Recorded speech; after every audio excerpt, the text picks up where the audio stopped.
They said a crippled girl had no place on the frontier, that she was nothing more than dead weight in a world built for the strong. When her father's blood soaked into the floorboards of their store, Eliza Hartwell learned the cruelest truth. Mercy dies with your protector. The town of Willow Ridge had already decided her fate before the body went cold. But then a stranger rode in, a cowboy with secrets darker than the scars on his hands, and everything changed. This is the story of the girl nobody wanted and the man who refused to leave her behind. If you're watching from anywhere in the world, drop your city in the comments below. I want to see how far this story travels. Hit that like button and stay until the end, because what happens next will break your heart and put it back together again. The first shot shattered the morning like breaking glass. Eliza Hartwell's hands froze over the ledger, ink spreading across the page where her pen had slipped. The numbers she'd been recording, $3.20 for flour, $1.50 for coffee, suddenly meant nothing. Her father's voice, steady and calm just moments before, cut off mid-sentence. Then came the second shot. "Papa?" The word caught in her throat. She was in the back room of Hartwell's general store, surrounded by crates of supplies and the familiar smell of tobacco and dried beans. The wooden crutches leaning against her chair were within reach, but her legs, twisted and scarred from the riding accident that had nearly killed her at 15, wouldn't move fast enough. They never did. "Give us the money, old man!" A voice she didn't recognize, rough as gravel, echoed from the front of the store. "There's nothing here worth dying for," her father said, and Eliza heard something she'd never heard before in William Hartwell's voice. Fear. Not for himself. Her father had never been afraid for himself. This was the fear of a man who knew his daughter was 20 feet away, helpless, listening. She grabbed the crutches and pulled herself upright, her heart hammering so hard she could feel it in her throat. The backroom door was partially open, just enough for her to see shadows moving in the morning light that streamed through the store's front windows. "We know you keep the week's take in that strong box." A different voice, younger. "We've been watching." Eliza pressed herself against the doorframe. Through the gap, she could see her father standing behind the counter, his weathered hands raised to shoulder height. He was 62 years old, with silver hair and the kind of lined face that came from decades of honest work and mountain sun. Two men stood facing him, both with bandanas covering the lower halves of their faces. One held a revolver pointed directly at her father's chest. "Please," William said quietly, "just take what you want and go." The man with the gun laughed, but there was no humor in it. "That's exactly what we're going to do." Eliza's mind raced.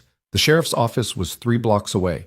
If she could get out the back door, if she could make it to the street, if someone was passing by, but even as she thought it, she knew it was impossible.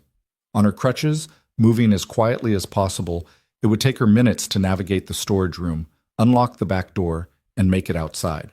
Minutes her father didn't have. "The strongbox is under the counter," William said. "I'll get it for you." Slowly, the gunman gestured with his weapon. Real slowly, William lowered his hands and bent down, disappearing from Eliza's limited view. She heard the scrape of metal on wood, then her father rose again with the iron strongbox in his hands. It was small, no bigger than a bread box, with a simple lock that Eliza herself had opened 100 times. "Here," William set it on the counter. "Take it. There's maybe $100 inside." That's the truth. The second man, the younger one, moved forward and grabbed the box.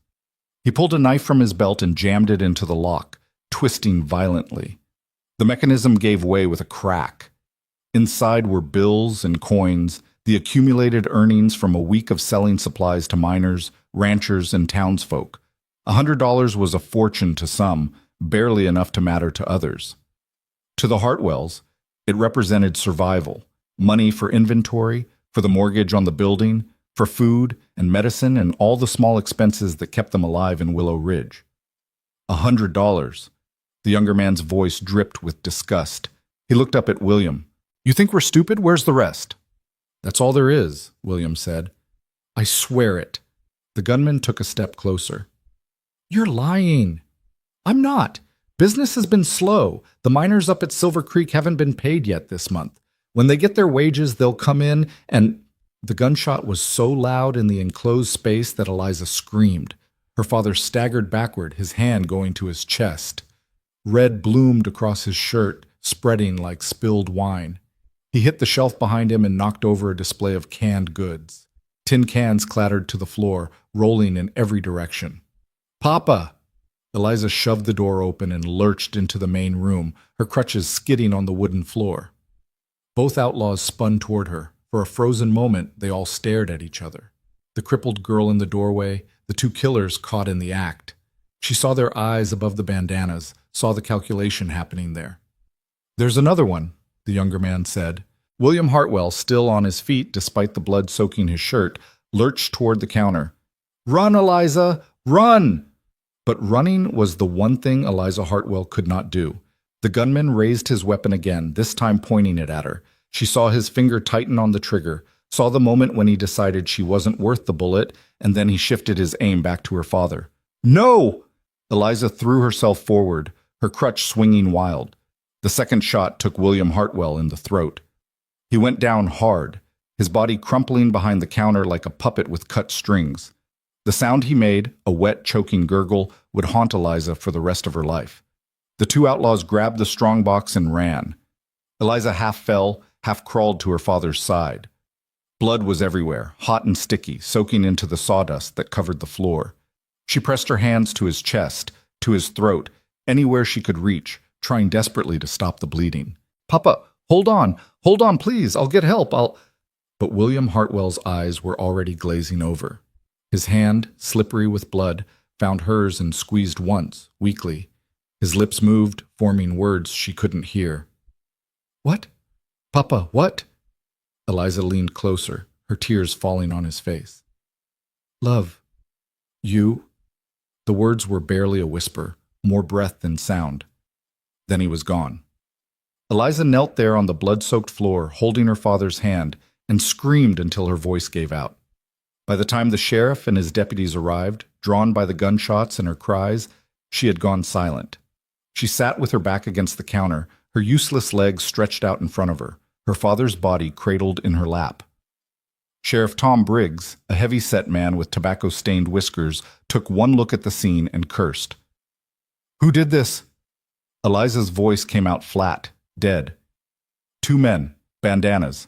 They took the strongbox." "Did you recognize them? Anything about their voices, their clothes?" She shook her head. What did it matter? Her father was dead. Recognition wouldn't bring him back. Doc Morrison arrived next, his medical bag in hand, but there was nothing for him to do except confirm what everyone could already see. After a respectful pause, two deputies lifted William Hartwell's body and carried it out to the undertaker's wagon. Eliza watched them go, still sitting on the floor, unable or unwilling to move. "Miss Hartwell?" The sheriff crouched beside her, his knees popping. "I'm powerful sorry about your pa. He was a good man." "Yes." "Is there someone I can fetch for you? Someone who can sit with you?" Eliza almost laughed. "Who?" She had no family left. Her mother had died giving birth to a stillborn son when Eliza was 10. She had no siblings, no aunts or uncles in Willow Ridge. Her father had been everything: parent, protector, business partner, friend. "No," she said, "there's no one." The sheriff's discomfort was palpable. He shifted his weight, cleared his throat. "Well, you can't stay here. Not tonight. This ain't a fit place for a lady right now. This is my home." "I know, but—" He gestured at the blood. "Let me have Mrs. Briggs make up a room for you. Just for tonight. You can come back tomorrow when the place has been cleaned." Eliza wanted to refuse, wanted to tell him she'd sleep in the blood if she had to, but she was so tired, every bone in her body felt like it had been hollowed out and filled with lead. She nodded. It took 3 men to get her up off the floor, get her crutches situated, and help her out to the sheriff's wagon. As they pulled away from the store, Eliza looked back. The windows were dark now, the open sign still hanging on the door.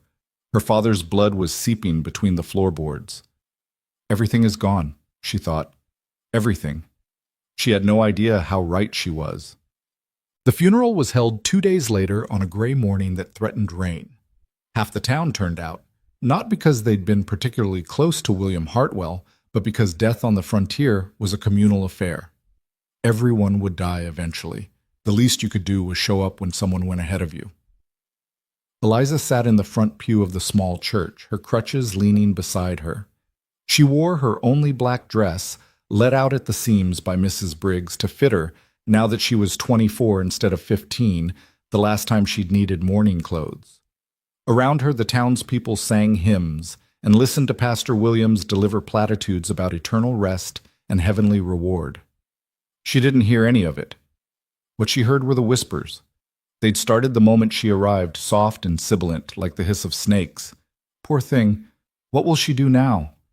She can't run the store by herself, not in her condition. Someone will have to take care of her.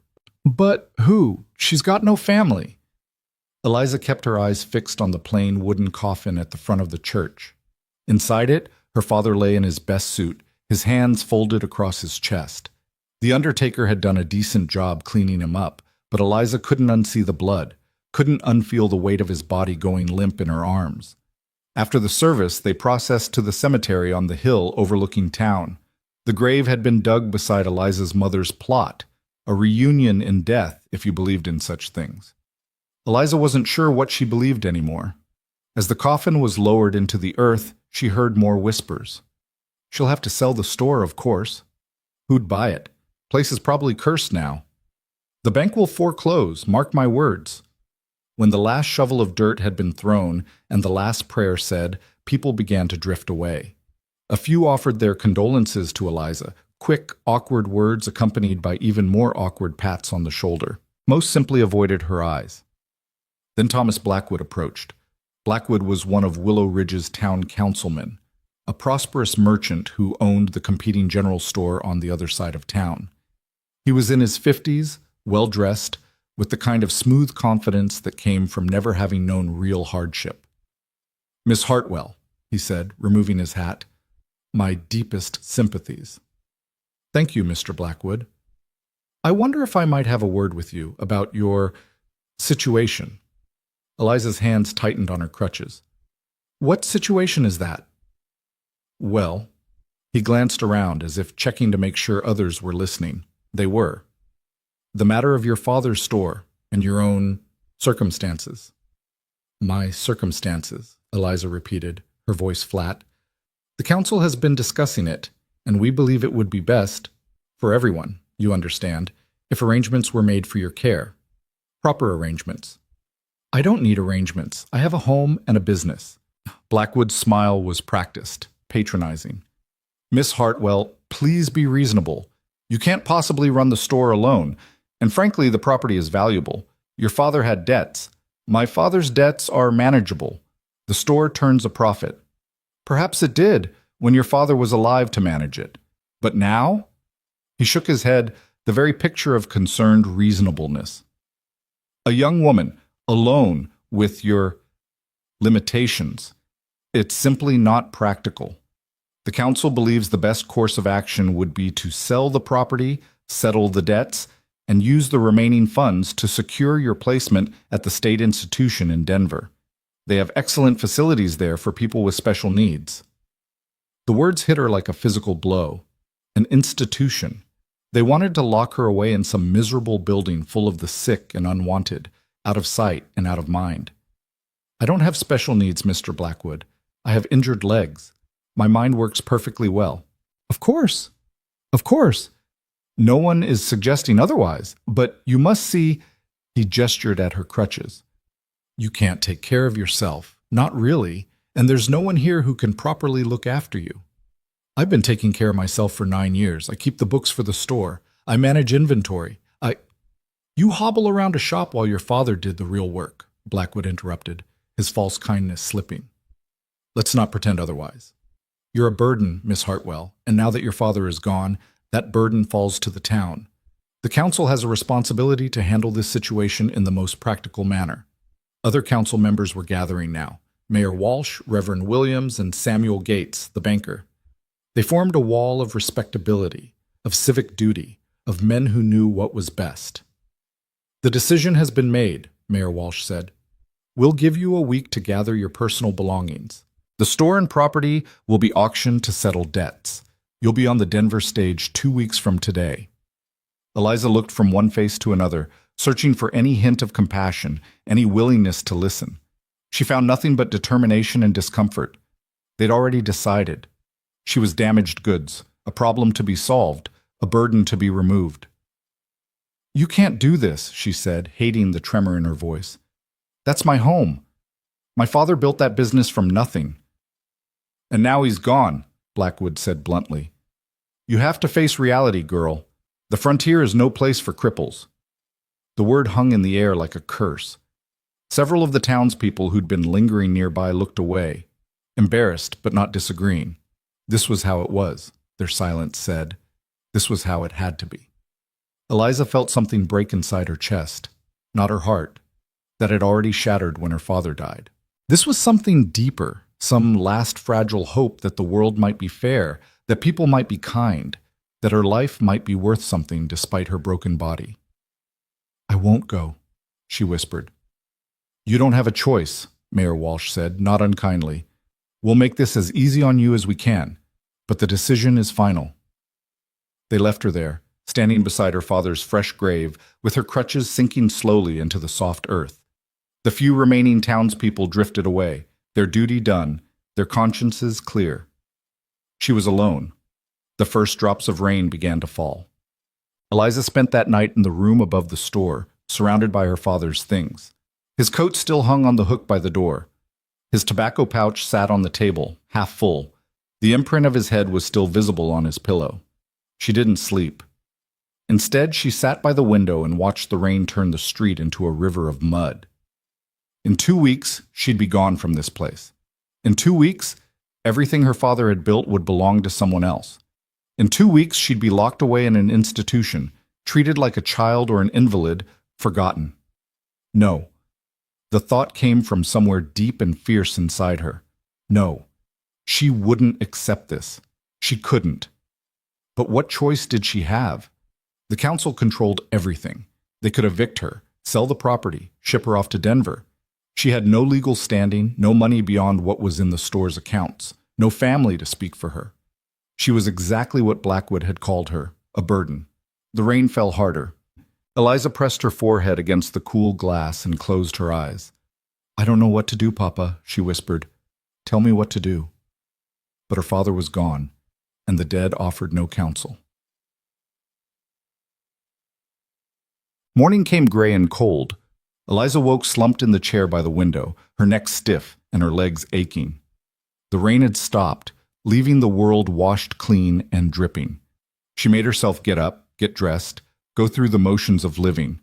The store was closed, would remain closed according to the council's orders until the auction. But Eliza unlocked it anyway and went inside. Someone had cleaned up the blood while she was at the sheriff's house that first night. The floor was spotless, the overturned shelves righted, the scattered cans returned to their places. It looked exactly as it had before the robbery, except for the emptiness. Her father wasn't behind the counter. He'd never be behind the counter again. Eliza took her usual seat at the small desk where she kept the ledgers and stared at the columns of numbers. Everything was here: receipts, orders, accounts payable and receivable. The business was sound. Her father had been a careful man, never overextending, always planning for lean times. With proper management, the store could provide a modest but reliable income for years. But no one believed she could provide that management. The door opened with a jingle of bells. Eliza looked up, ready to tell whoever it was that the store was closed, and found herself facing a stranger. He was tall, well over 6 feet, with broad shoulders and the lean, hard build of a man who lived in the saddle. His clothes were worn but clean: denim pants, a faded blue shirt, a leather vest scarred with age and use.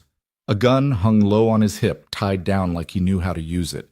His face was weathered, probably in his mid-30s, with eyes the color of creek water, and a few days' worth of dark stubble on his jaw. But what struck Eliza most was the way he looked at her. Not with pity, not with disgust, not with the calculation of someone measuring her worth and finding it wanting. He simply looked at her the way you'd look at any other person. "We're closed," Eliza said. Door was unlocked. His voice was low, rough at the edges. "I'm looking for supplies, trail rations, coffee, ammunition, if you've got it." The store's closed, she repeated. There's another general store on... I know about Blackwood's place. I'd rather give my money to someone else. Eliza studied him. You know Mr. Blackwood? Met him yesterday when I rode in. Didn't care for him much. The stranger stepped further into the store, his boots quiet on the floorboards. He glanced around with the air of someone cataloging inventory. Heard about what happened here. Your father. I'm sorry. Thank you. Also heard the council's planning to run you out. Eliza's hands clenched in her lap. News travels fast. Small town. Walls have ears.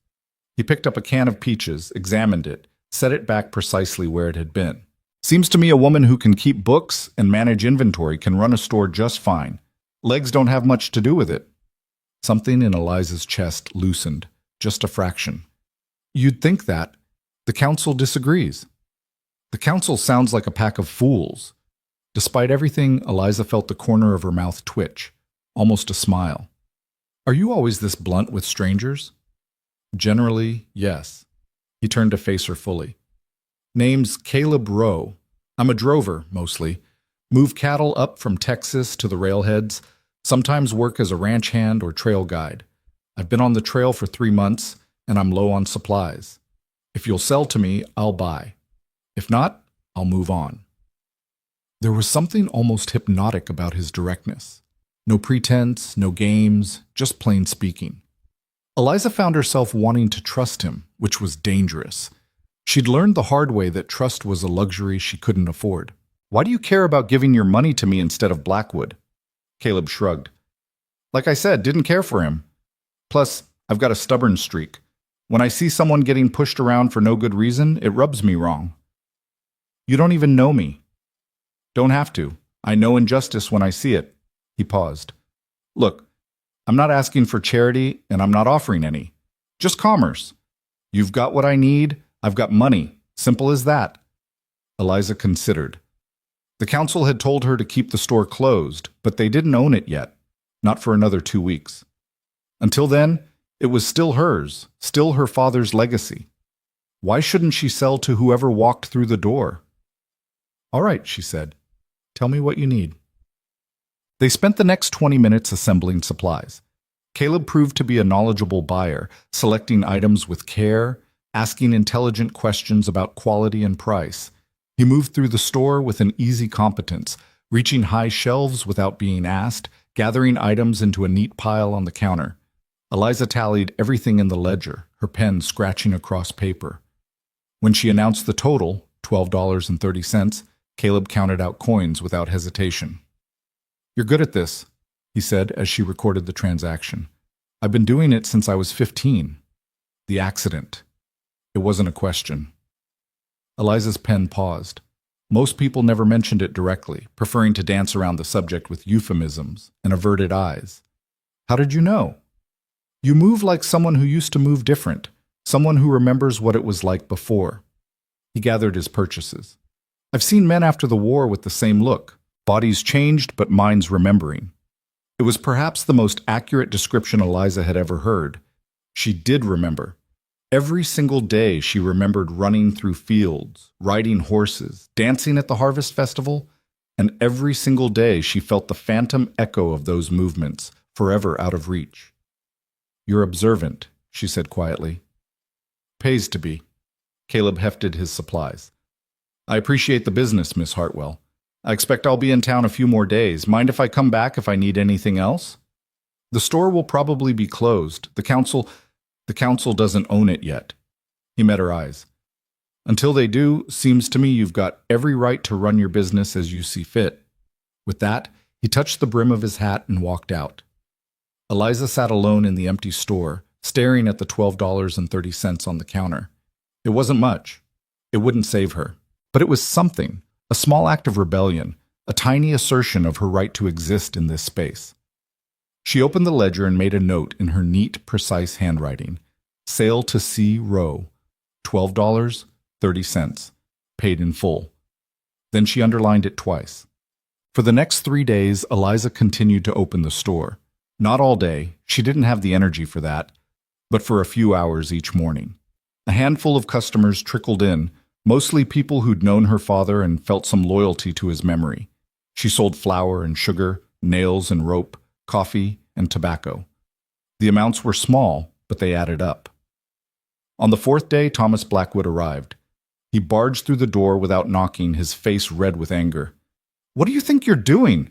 Eliza, who'd been organizing the dry goods shelf, turned slowly on her crutches. "Running my store." "The council ordered you to close it. The council suggested I close it. They don't own it yet." "You're interfering with the auction process. This is obstruction of—" "This is my property, Mr. Blackwood, and I'll operate it as I see fit until the day you pry the deed from my hands." Blackwood's eyes narrowed. "You're making this harder than it needs to be." "Good." He stepped closer, looming over her. Eliza refused to back down, though her heart hammered in her chest.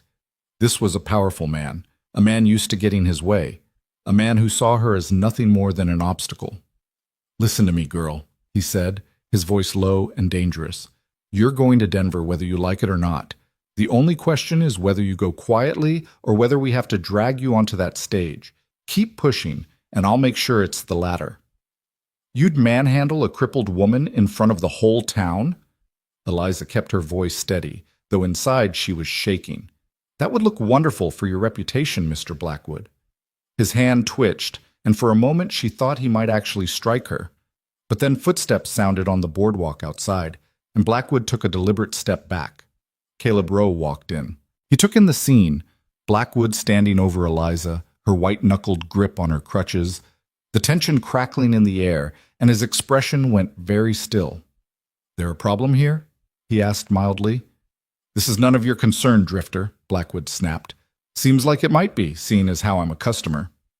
Caleb moved to stand beside Eliza, not touching her, but close enough to make his position clear. "Miss Hartwell, you all right?" "I'm fine," Eliza said, though her voice shook slightly. Caleb looked at Blackwood.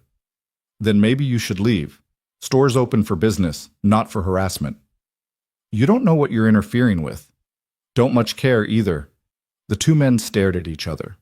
Blackwood was soft from years of prosperity, while Caleb had the coiled readiness of a man who'd survived by being harder and faster than whoever was trying to kill him. It wasn't a fair match, and everyone in the room knew it. Blackwood backed down first. "This isn't over," he said to Eliza. 2 weeks. That's all you've got." He stormed out, slamming the door hard enough to rattle the windows. Eliza sagged against the counter, suddenly exhausted. "Thank you," she said to Caleb. "You didn't have to do that." "Yes, I did." He studied her with those calm creek water eyes. "He was about to put his hands on you." "He wouldn't have. Not with witnesses. Maybe not today, but men like that, they push until someone pushes back." Caleb leaned against the counter. "I meant what I said before. This is an injustice. You're being railroaded because you don't fit their idea of what a woman should be, what a business owner should be. It's wrong." Eliza laughed, but there was no humor in it. "Wrong doesn't matter much when you're powerless. You're not powerless. I'm a crippled woman with no family, no money, and no legal standing. What would you call that?" "I'd call it someone who needs an ally." Caleb straightened. "What if I told the council I'm your business partner?" Eliza stared at him. "What?" "Your business partner. We've been working together for months. I've been the one doing the heavy lifting, moving inventory, making deliveries. You've been managing the books and the finances. Together, we run this place. That's why the store's been so successful." "That's a lie." "That's a strategy." He smiled slightly. "You think the council's playing fair? They're not. So why should you?" "They'll never believe it. They know my father ran this store alone." "Did they? Your father was getting on in years. Makes sense he'd have taken on a silent partner to handle the physical labor. And once he died, makes sense that partner would step forward to keep the business running with the daughter who knows the books." Eliza's mind raced. It was audacious, crazy, and completely transparent. The council would see right through it. But then again, what if they didn't? What if the mere existence of a male partner, someone deemed capable by frontier standards, was enough to change their calculation? "Why would you do this?" she asked. "You don't know me. This isn't your fight." Caleb was quiet for a moment. Let's just say I know what it's like to be judged for things outside your control. And I know what it's like when no one stands up for you. I'm standing up for you, Miss Hartwell. Question is, will you let me? It was a risk. He could be a con artist, planning to swindle her out of what little she had. He could be unstable, dangerous. But when Eliza looked into his eyes, she didn't see deception. She saw something she recognized: loneliness. The loneliness of someone who'd been on the outside for too long. Maybe that's why she said yes. All right, Eliza whispered. Partners. Caleb's smile was small but genuine. Partners. Now, let's go talk to the council before they get that auction notice posted. Who? Stisiak. The town council met in the back room of Mayor Walsh's hotel, a space that smelled of cigar smoke and self-importance. When Eliza and Caleb walked in, or rather when Caleb walked in and Eliza hobbled in on her crutches, the conversation died. Mayor Walsh looked up from the papers he'd been reviewing. Miss Hartwell, this is a closed meeting. I'm aware, but you're discussing my property, so I have a right to be here. Eliza moved to the table, Caleb at her side. I'm here to inform you that the store will not be sold. I'll be keeping it and continuing to operate it. Thomas Blackwood laughed outright. We've been over this. You can't. She can, Caleb interrupted, because she's not doing it alone. I'm Caleb Rowe, Miss Hartwell's business partner. I've been working with William Hartwell for the past 6 months, helping with deliveries, inventory, and the physical demands of running a frontier store. Now that William's gone, I'll be stepping into his role while Miss Hartwell continues to manage the finances and record keeping. The silence that followed was profound. Reverend Williams found his voice first. Business partner, we've never heard of you. That's because William preferred to keep the arrangement quiet. He was a private man. Caleb's tone was perfectly reasonable. But I can show you receipts, delivery records, anything you need to verify my involvement. He couldn't, of course, but the council didn't know that. Samuel Gates, the banker, leaned forward. Even if this is true, and I have serious doubts, it doesn't change the fundamental problem. A woman can't run a business, partner or no partner. Why not? Caleb asked. It's not proper. Ma'am over at the boarding house runs a business, so does the milliner and the woman who owns the laundry. Seems to me women run plenty of businesses in Willow Ridge when no one's trying to stop them. Mayor Walsh cleared his throat. Those are different circumstances. How? Miss Hartwell has special needs. Miss Hartwell has injured legs, Caleb said flatly. Her mind is sharp, her skills are solid, and she's been managing that store's books for 9 years. The only special need she has is for people to stop trying to steal her property. Blackwood's face went purple. Now you listen here. No, you listen. Caleb's voice went hard. You want that store because it's valuable. Prime location, established customer base, low overhead. With William dead and his daughter deemed incapable, you figured you'd snap it up cheap at auction. Well, it's not happening. The store stays with its rightful owner. This is ridiculous, Blackwood sputtered. Mayor, you can't possibly. But Mayor Walsh was studying Caleb with new eyes. This wasn't some drifter they could intimidate and send packing. This was a man who knew the law, who could make trouble, who might actually have the resources to fight them. What exactly is your stake in all this, Mr. Rowe? The mayor asked carefully. I'm a minority partner, 20% of the business in exchange for my labor and expertise. Miss Hartwell retains majority ownership and final say on all decisions. It was a reasonable arrangement, the kind that happened all the time in small businesses. More importantly, it was just plausible enough to give the council pause. We'll need to see documentation, Samuel Gates said. Partnership agreements, financial records, proof of Mr. Rowe's investment. Of course, Caleb said smoothly. We'll have everything drawn up by the end of the week, which gave them time to actually create those documents, to build the framework of their fiction. Eliza's mind was already working through the logistics, figuring out what they'd need, how to make it look legitimate. The council members exchanged glances. They'd been outmaneuvered, and they knew it. Oh, they could still force the issue, could demand immediate proof, could call Caleb's bluff. But that would mean openly admitting they were trying to steal a woman's property, which would look very bad indeed. Finally, Mayor Walsh nodded. Very well. We'll postpone the auction pending review of the partnership documentation. You have 1 week, Miss Hartwell. If everything is in order, the council will reconsider its position.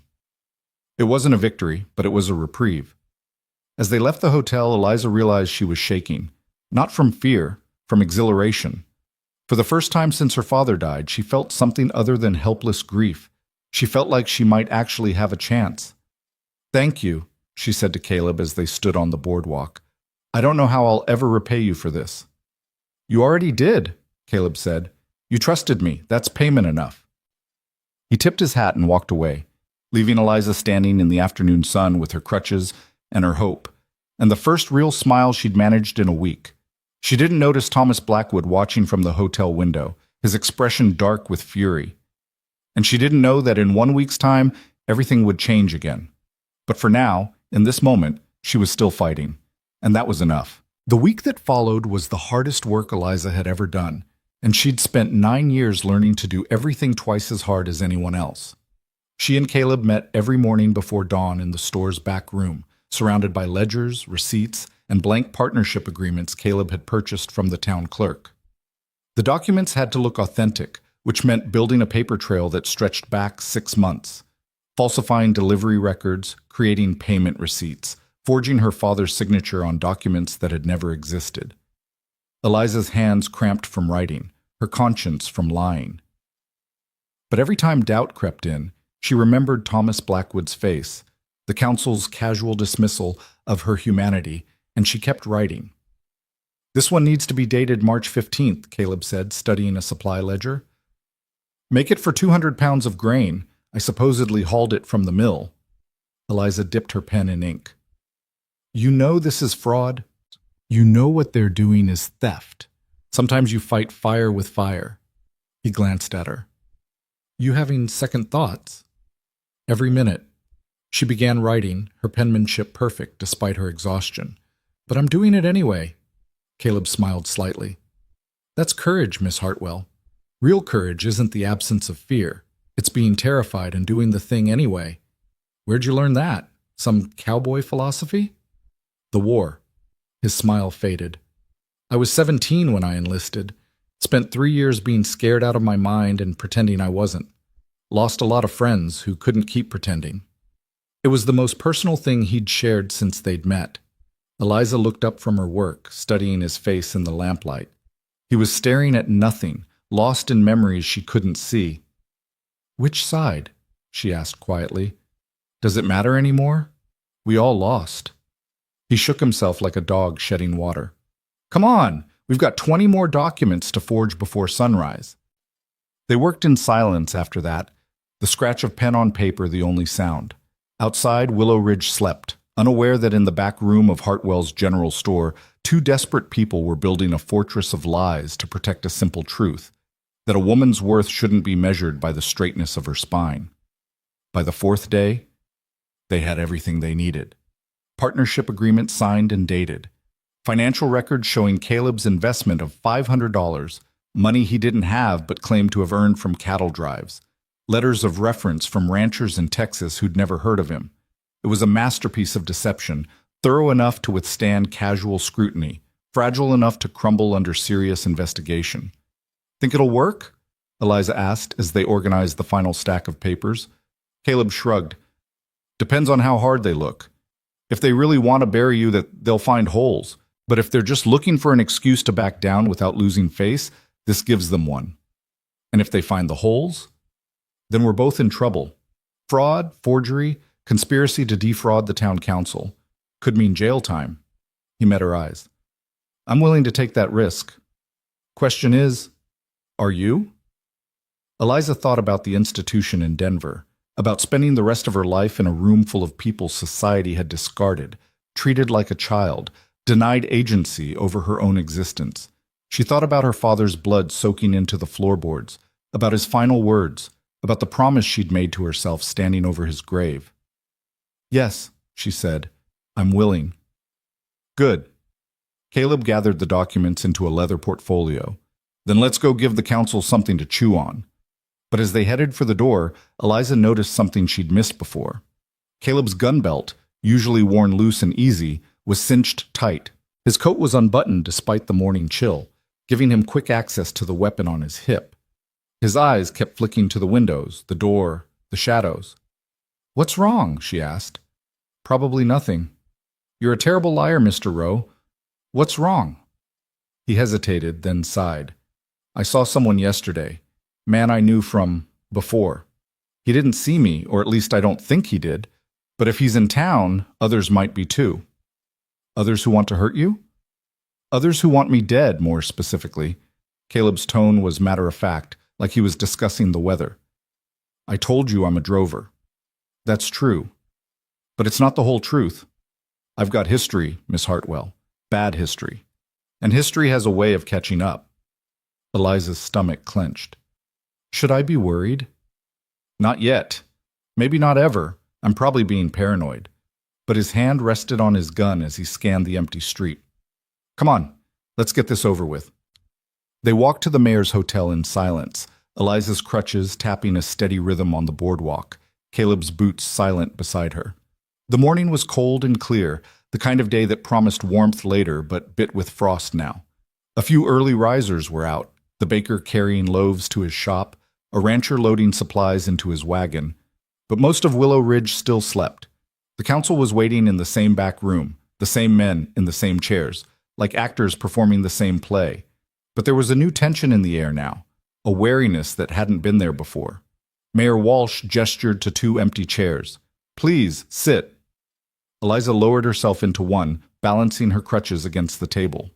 Caleb remained standing, the portfolio under his arm. "You have the documents?" Samuel Gates asked. "Everything you requested." Caleb placed the portfolio on the table and opened it, revealing the neat stack of papers inside. Partnership agreements, financial records, letters of reference, proof of investment. It's all there. The banker reached for the documents and began examining them with the meticulous attention of a man who'd spent his life finding errors in other people's paperwork. The minutes stretched. Eliza forced herself to breathe slowly, evenly, to keep her hands still in her lap. Beside her, Caleb was a statue carved from stone. Finally, Gates looked up. "These appear to be in order." Thomas Blackwood snatched the papers from his hands. "Let me see those." He read through everything twice, his scowl deepening with each page. Eliza could see the moment he found something, could see the triumph flash across his face. "This letter of reference," he said, holding up one of the forged documents. "It's from the Double R Ranch in Texas, dated last September. Claims Mr. Rowe worked a cattle drive for them." He looked at Caleb. "The Double R Ranch burned down 2 years ago. Everyone in the cattle business knows that." Eliza's heart stopped. But Caleb didn't even blink. "The ranch burned. The owner, Richard Reynolds, didn't. He's been running cattle out of his brother's place since then. Still uses the Double R brand, still signs his letters the same way. You want to send a telegram to verify, be my guest. Cost you $2. It was a bluff. It had to be. But Caleb delivered it with such perfect confidence that even Eliza almost believed him. Blackwood's mouth opened, closed. He looked down at the letter again, uncertainty flickering across his features. To send the telegram and have Caleb's story confirmed would make Blackwood look like a fool. But to let it pass without checking. "I'll send the telegram," Blackwood said finally. "In fact, I'll verify all of these references. If there's even one discrepancy, even one hint of fraud, I'll have both of you arrested." "Fair enough," Caleb said. "While you're at it, maybe you should verify your own financial records. I hear there's some question about those mining claims you bought last year." The room went very still. "What are you implying?" Blackwood's voice was dangerously soft. "Not implying anything, just making conversation." Caleb's smile didn't reach his eyes. "Funny how people who live in glass houses are always the first to throw stones." Mayor Walsh cleared his throat loudly. "Gentlemen, please, let's keep this civil." He looked at the document spread across the table, then at Eliza. "Miss Hartwell, I'll be honest with you. This partnership changes things. If Mr. Rowe is indeed a legitimate business partner with capital investment and operational involvement, the council has no legal grounds to force a sale." "I told you that from the beginning," Eliza said. "Yes, well." The mayor shifted uncomfortably. "We had concerns about your ability to manage alone. But with Mr. Rowe's assistance, those concerns are somewhat alleviated." "Somewhat." Eliza heard the word for what it was: a hedge, an escape clause, a way to keep the door open for future interference. But it was more than she'd had a week ago. "So the auction is canceled?" she asked. "Postponed, pending verification of Mr. Rowe's credentials. If everything checks out, then yes, the auction will be canceled, and you'll be free to continue operating the store." Mayor Walsh paused. "However, the council will be monitoring the situation. If the business fails, if debts go unpaid, if there's any sign of impropriety, we reserve the right to take action." Translation: they'd be watching, waiting for her to fail, ready to pounce the moment she stumbled. "Understood," Eliza said. "Is there anything else?" The council members exchanged glances. Reverend Williams, who'd been silent throughout, finally spoke. "There is one other matter, Miss Hartwell, with Mr. Rowe living under the same roof." "He doesn't live there," Eliza interrupted. "He has a room at Mrs. Chen's boarding house." This was news to Caleb, judging by the slight twitch of his eyebrow, but he didn't contradict her. "I see," the Reverend said, though he didn't sound entirely convinced. "Even so, a young unmarried woman and a man working in close proximity, without proper supervision, it raises questions of propriety." Eliza wanted to laugh. They were worried about her virtue? They'd been planning to ship her off to rot in an institution, but now they were concerned about propriety? "Mrs. Henderson from the millinery comes by every afternoon," she lied smoothly. "She and I have tea while we go over the accounts." "Is that sufficient supervision, Reverend?" Williams frowned, but nodded. "I suppose that's acceptable." "Then we're done here." Caleb gathered the documents and returned them to the portfolio. "Unless you gentlemen have any other concerns you'd like to raise?" Silence. "Good day, then." Caleb offered his arm to Eliza. She took it, pulling herself upright and settling her crutches into place. Together, they walked out of the room, down the hotel stairs, and into the morning sunlight. They didn't speak until they were halfway back to the store. Then Caleb said quietly, "That was close. Too close. If you hadn't known about the Double R Ranch—" "I didn't. I gambled." He looked at her. "The ranch burning down is true. I heard about it years ago. But whether Reynolds is still running cattle, whether he signs his letters the same way, whether he'd verify my story if anyone actually asked, all of that was pure guess." Eliza stopped walking. "You mean, if Blackwood sends that telegram, we're finished, which is why we need to make sure he doesn't send it." Caleb's expression was grim. "Or if he does, that he gets the answer we need.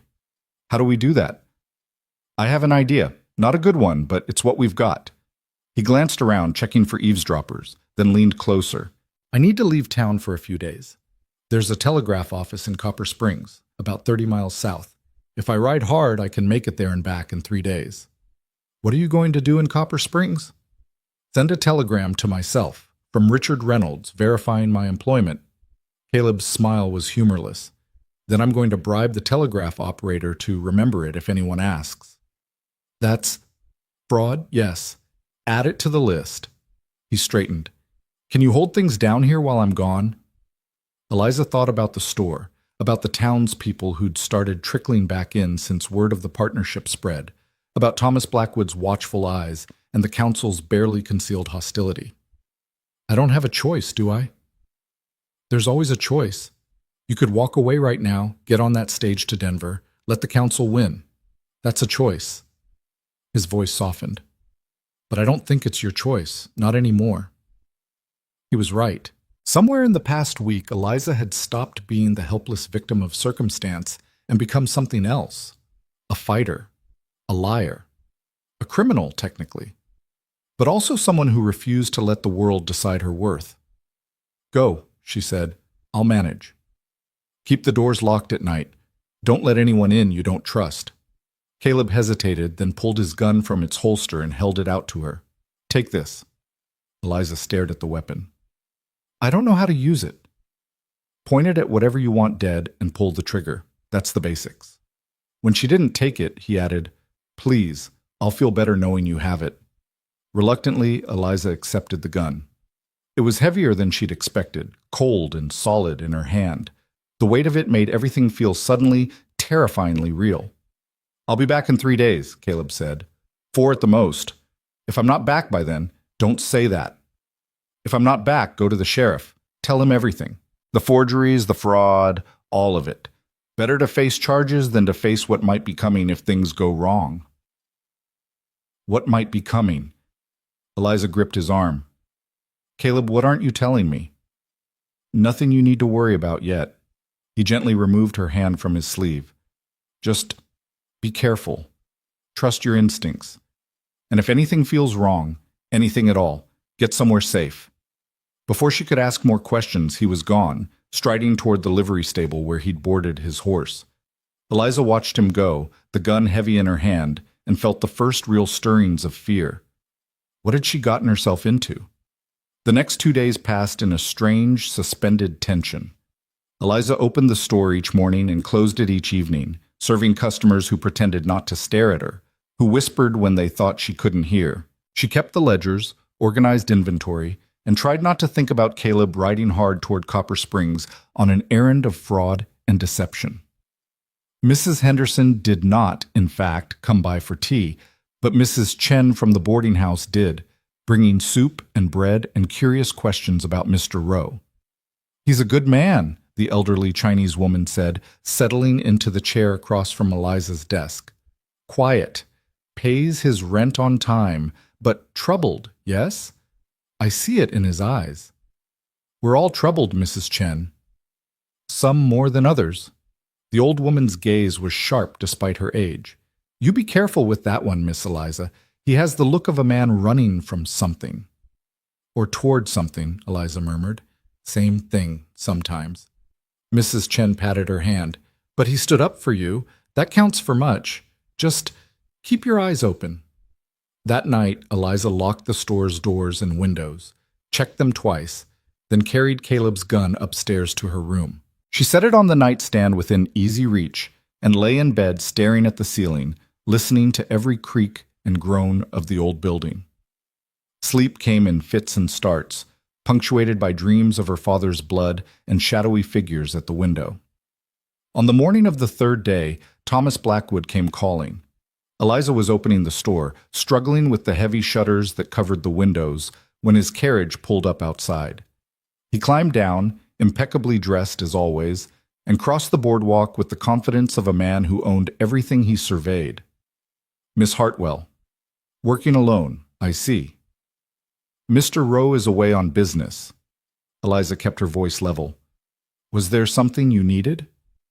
Just checking on your operation, making sure everything is running smoothly. His smile was cold. Where's your partner exactly? Copper Springs, meeting with suppliers. Copper Springs. Blackwood savored the words. Interesting. I sent telegrams yesterday to all the references in Mr. Rowe's documentation. Haven't heard back yet, but I expect to soon. Eliza's blood ran cold, but she kept her expression neutral. I'm sure you will. Mr. Rowe's credentials are impeccable. We'll see. He stepped closer, invading her space in a way that made her skin crawl. You know, Miss Hartwell, this would all be much easier if you just accepted reality. You can't win. Sooner or later, your little charade will fall apart, and when it does, you'll face consequences far worse than a trip to Denver. Are you threatening me, Mr. Blackwood? I'm warning you. There's a difference. He glanced around the store, his expression calculating. This building, this inventory, it's worth quite a bit. I'm prepared to make you a fair offer. Sell to me now, walk away with enough money to start fresh somewhere else, and I'll forget about the fraud you and your partner are clearly committing. The answer is no. You're making a mistake. That's my right. Now please leave. I have work to do. Blackwood's jaw tightened.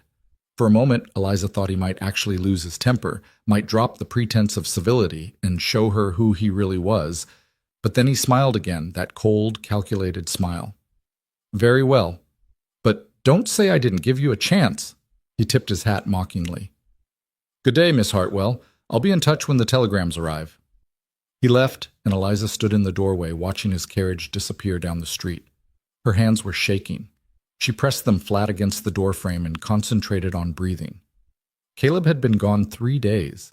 If he didn't return soon with his forged telegram, If Blackwood's inquiries reached Texas before Caleb's bribed telegraph operator could intercept them, it was over. She'd be arrested, charged with fraud, possibly imprisoned. And even if she somehow avoided jail, the store would be taken, her father's legacy destroyed, and she'd end up exactly where the council wanted her, powerless and invisible. "Please," she whispered to the empty street, "please come back." But the street offered no answers. That evening, as Eliza was closing the store, she heard hoofbeats. Fast, urgent, the sound of a horse being ridden hard. She grabbed Caleb's gun from where she'd hidden it under the counter and moved to the window. A rider was coming up the street, silhouetted against the setting sun. As he drew closer, Eliza's heart leapt. It was Caleb, his horse lathered and blowing, dust coating his clothes and face. He dismounted before the animal had fully stopped and burst through the door. "Did Blackwood send those telegrams?" "Yesterday. He came by this morning to gloat about it." "Damn." Caleb pulled a crumpled piece of paper from his pocket. "I got to Copper Springs, sent the telegram from Reynolds, bribed the operator. But it takes time for messages to reach Texas and get responses. If Blackwood's telegrams beat mine—" "We're finished," Eliza said. "I know." They stared at each other, both exhausted, both terrified, both too stubborn to quit. "There's something else," Caleb said quietly. "While I was in Copper Springs, I heard things. Men asking about me. About a drover named Rowe who might be in the area." His hand drifted to where his gun should have been, then remembered he'd given it to Eliza. "They're getting close. The men from my past. If they find me here, they'll hurt anyone near you," Eliza finished. "I understand." "No, you don't." He moved closer, his voice urgent.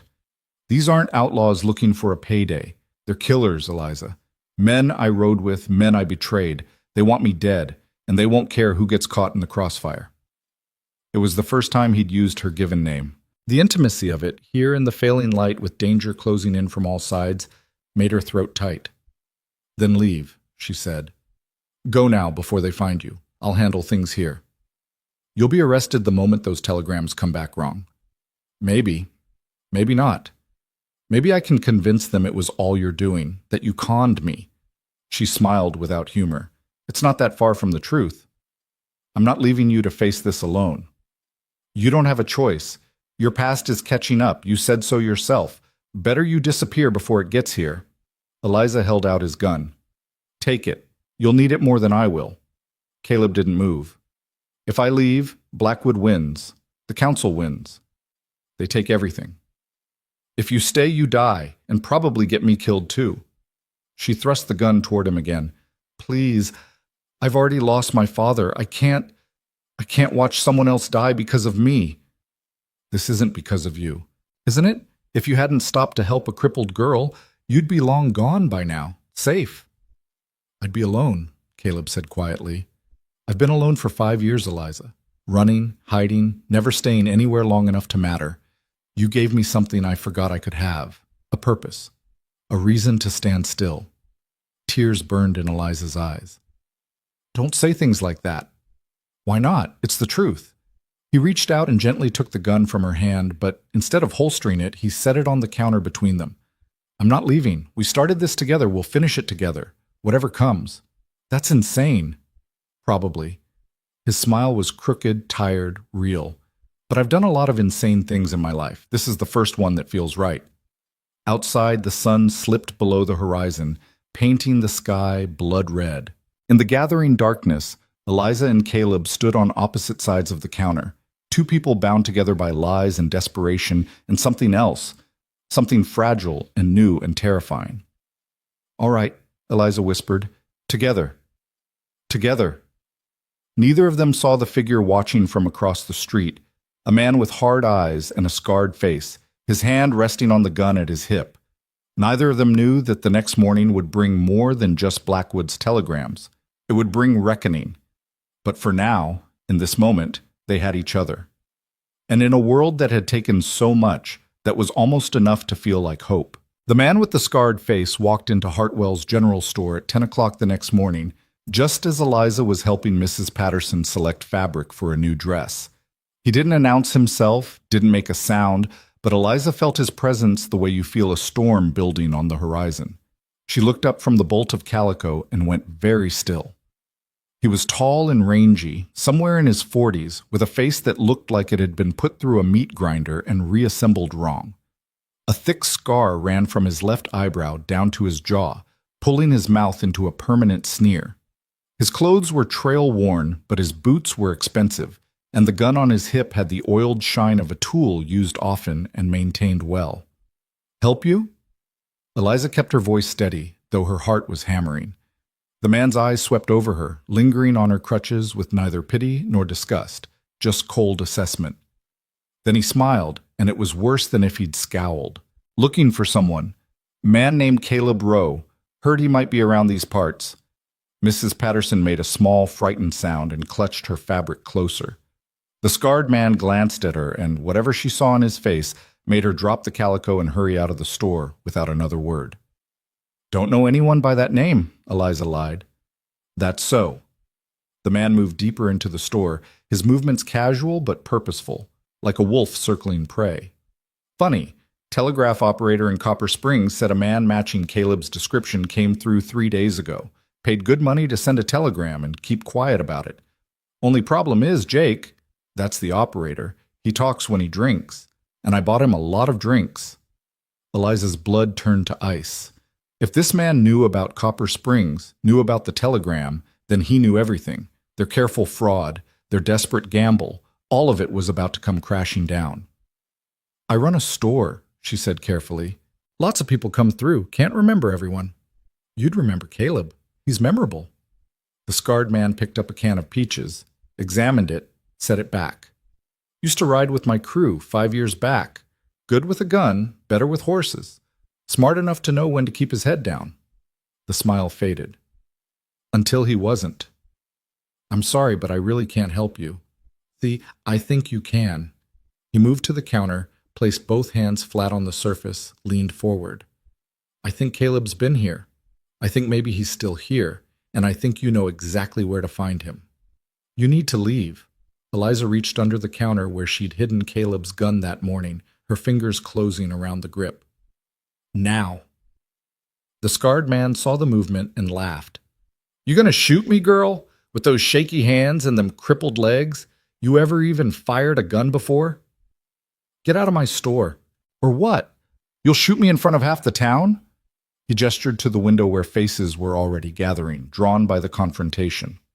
"Go ahead, pull that trigger, see what happens." Eliza's finger trembled on the trigger guard. He was right. She'd never fired a gun in her life. And even if she could bring herself to shoot, even if her hand stayed steady enough to aim, killing a man in her store would destroy everything she'd fought for. The back door opened. Caleb walked in, his own gun already drawn, his face absolutely expressionless. "Hello, Dutch." The scarred man straightened slowly, his hands moving away from the counter. "Caleb, been a long time." "Not long enough." "Now that hurts my feelings." Dutch's grin was sharp as broken glass.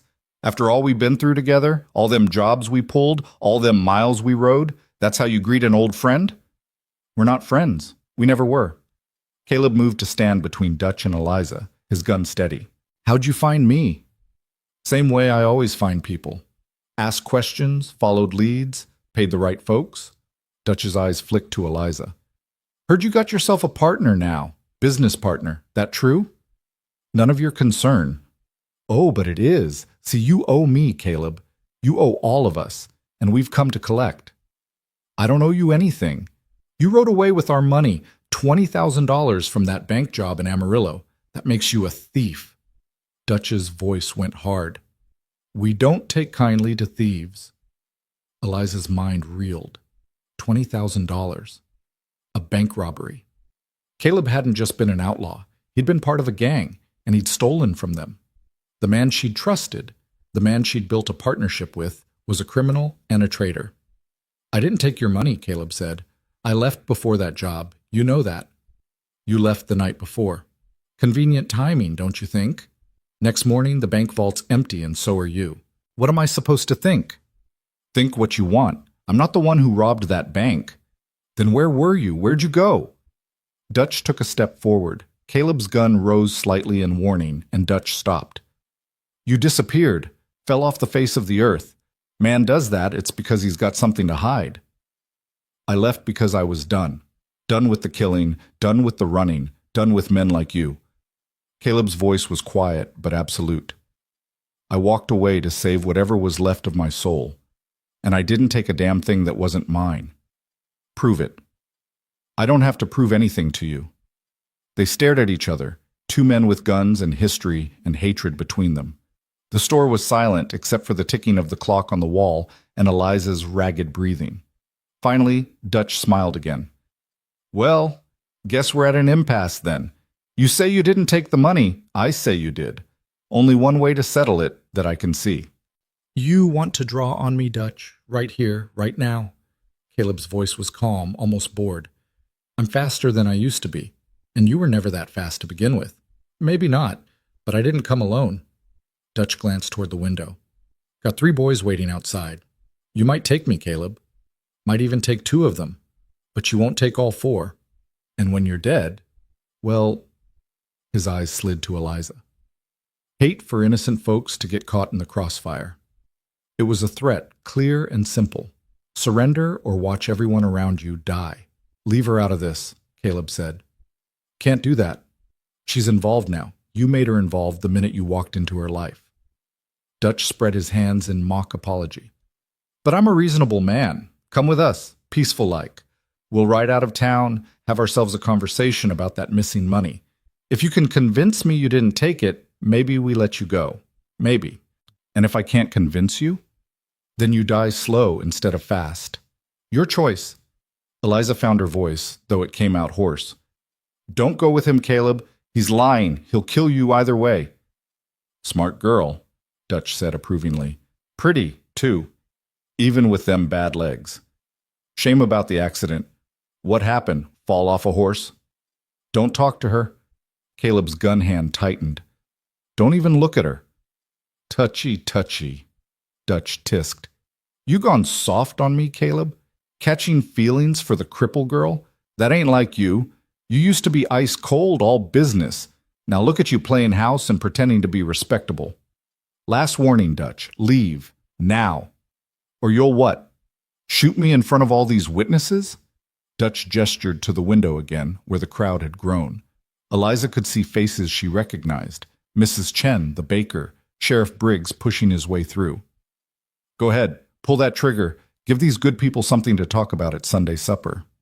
The door opened and Sheriff Briggs stepped in, his hand on his own gun. What's going on here? Just a misunderstanding, Sheriff, Dutch said smoothly. Me and Caleb here, we're old friends catching up. Ain't that right, Caleb? Caleb didn't answer. His eyes never left Dutch. Briggs looked between them, clearly sensing the tension but not understanding its source. That true, Mr. Rowe? This man a friend of yours? It was a test. Caleb could confirm Dutch's story, smooth everything over, buy time. Or he could tell the truth and watch the situation explode. No, Caleb said. We're not friends. This man is threatening Miss Hartwell. I'm asking him to leave.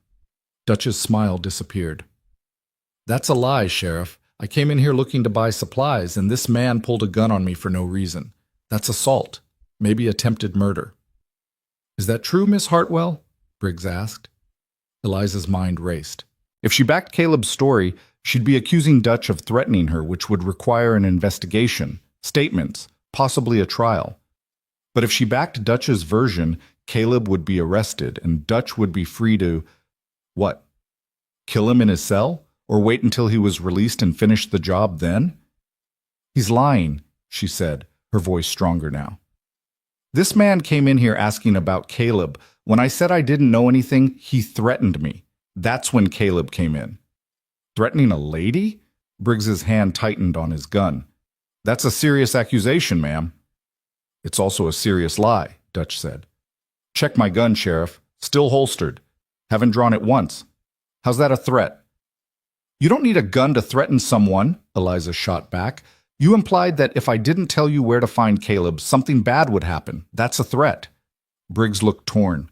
He was a decent man, but not a clever one. better suited to breaking up bar fights than navigating the subtleties of he said, she said accusations. Look, he said finally, I don't know what's going on between you folks, but I can't have armed men pointing guns at each other in the middle of town. Mr. Rowe, lower your weapon. Not until he leaves, Caleb said. Mr. Rowe, he's got 3 men waiting outside, Sheriff. They're part of his gang. They came here to kill me, and they won't care who gets hurt in the process. Caleb's voice was tight. So I'm not lowering anything until he's gone. Gang? Briggs's eyebrows shot up. What gang? There's no gang, Dutch said. I got some friends traveling with me, sure. But we're honest drovers, looking for work. This man's paranoid, Sheriff. Probably got a guilty conscience about something. That true, Rowe? You got something to feel guilty about? The question hung in the air. Eliza could see the calculation in Caleb's eyes, could see him weighing truth against safety, honesty against survival. Everyone's got something, Caleb said finally, but that's not what this is about. This man wants me dead. That's all you need to know. I need a lot more than that if you're asking me to run someone out of town. Briggs moved between them, his bulk imposing, if not threatening.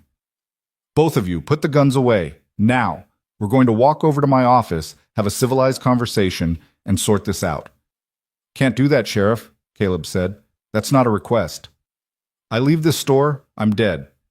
So's Miss Hartwell, probably. So's anyone else who gets in the way. Caleb's jaw was set. I'm staying right here until Dutch and his boys ride out of town. Dutch laughed. You hear this, Sheriff?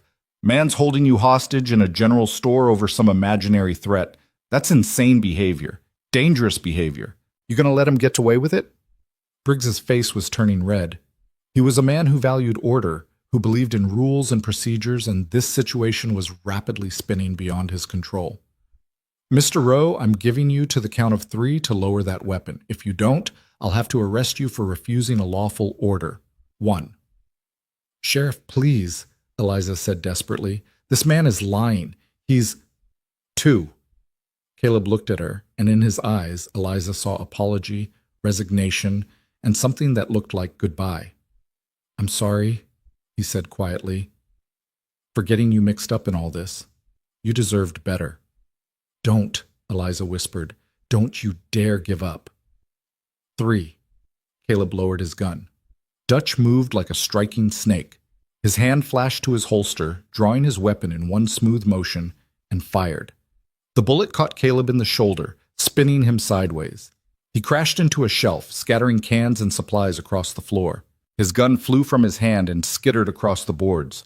No! Eliza lurched forward, her crutch catching on the corner of the counter. She fell hard, pain shooting through her already damaged legs. Sheriff Briggs drew his own weapon, but Dutch was faster. His second shot took the sheriff in the chest, and the big man went down like a felled tree, blood spreading across his shirt. Damn fool, Dutch muttered, already holstering his gun. Told him to mind his business. Outside, people were screaming, running. The 3 men Dutch had mentioned appeared in the doorway, all armed, all grinning. Caleb was trying to get up, his good hand pressed to his bleeding shoulder. Dutch walked over and kicked him in the ribs hard enough to crack bone. Caleb collapsed with a grunt of pain. Thought you were faster than me? Dutch crouched beside him. Maybe you were once. But you went soft, Caleb. Caring about people makes you weak, makes you hesitate. He glanced at Eliza. Like hesitating to shoot me because you were worried about your little crippled girlfriend seeing who you really are. Leave her alone, Caleb gasped. Or what? You gonna stop me? Dutch grabbed Caleb's shirt and hauled him halfway up. Where's my money? Don't have it. Never did. Dutch hit him across the face with the butt of his gun. Blood exploded from Caleb's nose. Wrong answer. Try again. I don't know where it is. Someone else took it. Someone from the gang. Everyone from the gang's accounted for, except you. Another hit, this one opening a gash above Caleb's eye. Last chance, old friend. Where's the money? Caleb spit blood. Go to hell. You first. Dutch raised his gun to Caleb's head, and Eliza screamed. She'd managed to pull herself halfway upright using the counter, and her hand closed around something cold and metal. Caleb's gun. The one he'd dropped when he was shot. She didn't think. Didn't hesitate. didn't let herself feel the weight of what she was about to do. She pointed the gun at Dutch and pulled the trigger. The recoil nearly broke her wrist. The shot went wild, slamming into the wall 3 feet to Dutch's left. But it was enough. Dutch jerked back, his own shot going high, punching a hole in the ceiling instead of Caleb's skull. "The hell?" Dutch spun toward her, his face twisted with fury. One of the other men grabbed his arm. "Dutch, we gotta go. People heard those shots. Law's gonna be here any minute." "I'm not done with him." "You wanna hang? Move." Dutch looked between Caleb and Eliza, calculation warring with rage. Then he kicked Caleb one more time for good measure and backed toward the door. "This ain't over. You hear me, Caleb? This ain't even close to over. We'll find you again. And next time, your girl won't be there to save you." Then they were gone, the sound of their boots on the boardwalk receding, followed by the thunder of hooves as they rode hard out of town. Eliza dropped the gun and crawled to Caleb's side. "Don't you die! You hear me? Don't you dare die!" He coughed, and blood flecked his lips. "Wasn't planning on it." "You were shot. You need a doctor." "So does the sheriff." Caleb tried to sit up, failed, fell back with a groan. "Is he alive?" Eliza crawled to where Sheriff Briggs lay in a spreading pool of blood. She pressed her fingers to his neck, feeling for a pulse. It was there, thready and weak, but there. "He's alive. Barely. Get help. Get Doc Morrison. I'm not leaving you." "Eliza." His voice was weak but firm. "Go." She wanted to argue, wanted to stay, wanted to somehow reverse the last 5 minutes and make everything different. But Caleb was right. If the sheriff died, if they didn't get help immediately, more blood would be on their hands than just what already soaked the floorboards. Using her crutches, Eliza pulled herself upright and hobbled to the door. Outside, the street was chaos. People running, shouting, pointing. She grabbed the nearest person, young Billy Fletcher from the livery stable. "Get Doc Morrison, now. The sheriff's been shot." Billy went white. "Shot? Who?" "Move." He ran. Eliza turned back to the store. Through the window she could see Caleb lying on the floor, one hand pressed to his shoulder, his face pale as death. She could see Sheriff Briggs's boots, motionless. She could see the destruction, the blood, the evidence of violence that would change everything. Her partnership with Caleb had been built on lies. But in the chaos of the last hour, one truth had crystallized with perfect clarity. She cared about him. More than was wise, more than was safe. And whether he was a thief or a killer, or exactly who he claimed to be, didn't matter as much as the simple fact that he'd stood between her and danger without hesitation. Thomas Blackwood appeared at her elbow. "What happened here?" "Men came looking for Caleb. They shot the sheriff." "And Mr. Rowe?" "He tried to protect me. Protect all of us." She looked at Blackwood. "You wanted proof he was legitimate? There's your proof. A con man wouldn't take a bullet for a crippled girl in a store that's barely profitable." Blackwood's expression was unreadable. "Maybe. Or maybe he's just trying to save his own skin by playing the hero. Think what you want. But if you're sending your telegrams about his credentials, you might want to include the fact that he nearly died defending this town's sheriff." Doc Morrison arrived then, his bag in hand, his face grim. He pushed past them into the store and went immediately to the sheriff, barking orders at the men who'd followed him. "Get me water, get me bandages, get me whiskey, and lots of it." Eliza stood in the doorway watching as Morrison worked, as Caleb was lifted onto a makeshift stretcher and carried out, as the sheriff's massive body was heaved onto another. Both men were alive, but for how long? "Miss Hartwell," Blackwood's voice was quiet. "Those telegrams I sent? The responses came back this morning.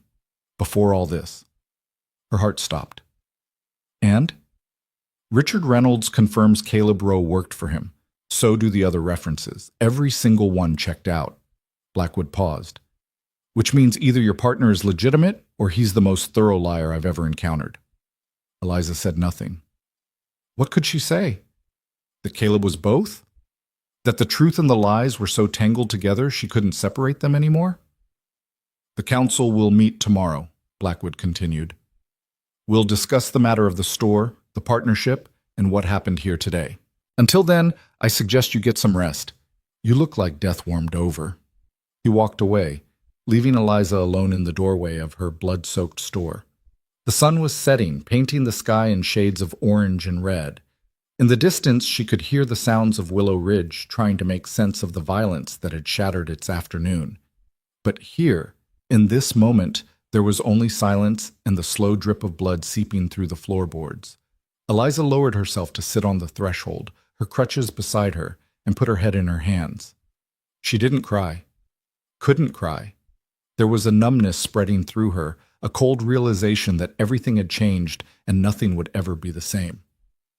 Caleb had a past, a dark one, full of violence and theft and men who wanted him dead. And whether he was guilty of what they accused him of or not, that past had followed him here, had put her in danger, had nearly killed them both. The smart thing would be to cut ties. Tell the council the partnership was dissolved. Let Caleb face whatever consequences came from his choices while she salvaged what she could of her own life. But Eliza had never been smart about the things that mattered. She pulled herself upright and limped back into the store. There was blood to clean, a store to salvage. And tomorrow, decisions to make that would determine not just her future, but Caleb's as well. The woman who'd been pitied, dismissed, and deemed worthless by her town had just shot at a man to save another. And somewhere in the violence and chaos, she'd found something she'd lost the day her father died. The will to fight for what was hers, consequences be damned. Eliza spent that night scrubbing blood from the floorboards. She worked by lamplight, her crutches propped against the counter, her damaged legs folded beneath her as she knelt in the spreading stains. The water in her bucket turned pink, then red, then a deep rust color that made her stomach turn. But she kept scrubbing, kept working, because if she stopped, she'd have to think about what had happened, about the gun in her hand and the recoil up her arm and how close she'd come to killing a man. Mrs. Chen found her there at midnight, still scrubbing at stains that would never fully come out. "Miss Eliza." The old woman's voice was gentle. "Come. This can wait until morning." "It can't. The council meets tomorrow. They can't see it like this." Eliza's voice was mechanical, empty. "They'll say I can't run the store, that it's too dangerous, that I need protection." "You do need protection. We all need protection from men like that." Mrs. Chen knelt beside her with a grace that belied her age. She took the brush from Eliza's raw, bleeding hands. "But you won't get it by destroying yourself. Come. I have soup. You will eat, then sleep. I need to finish. You need to rest. Your body has limits, even if your will does not."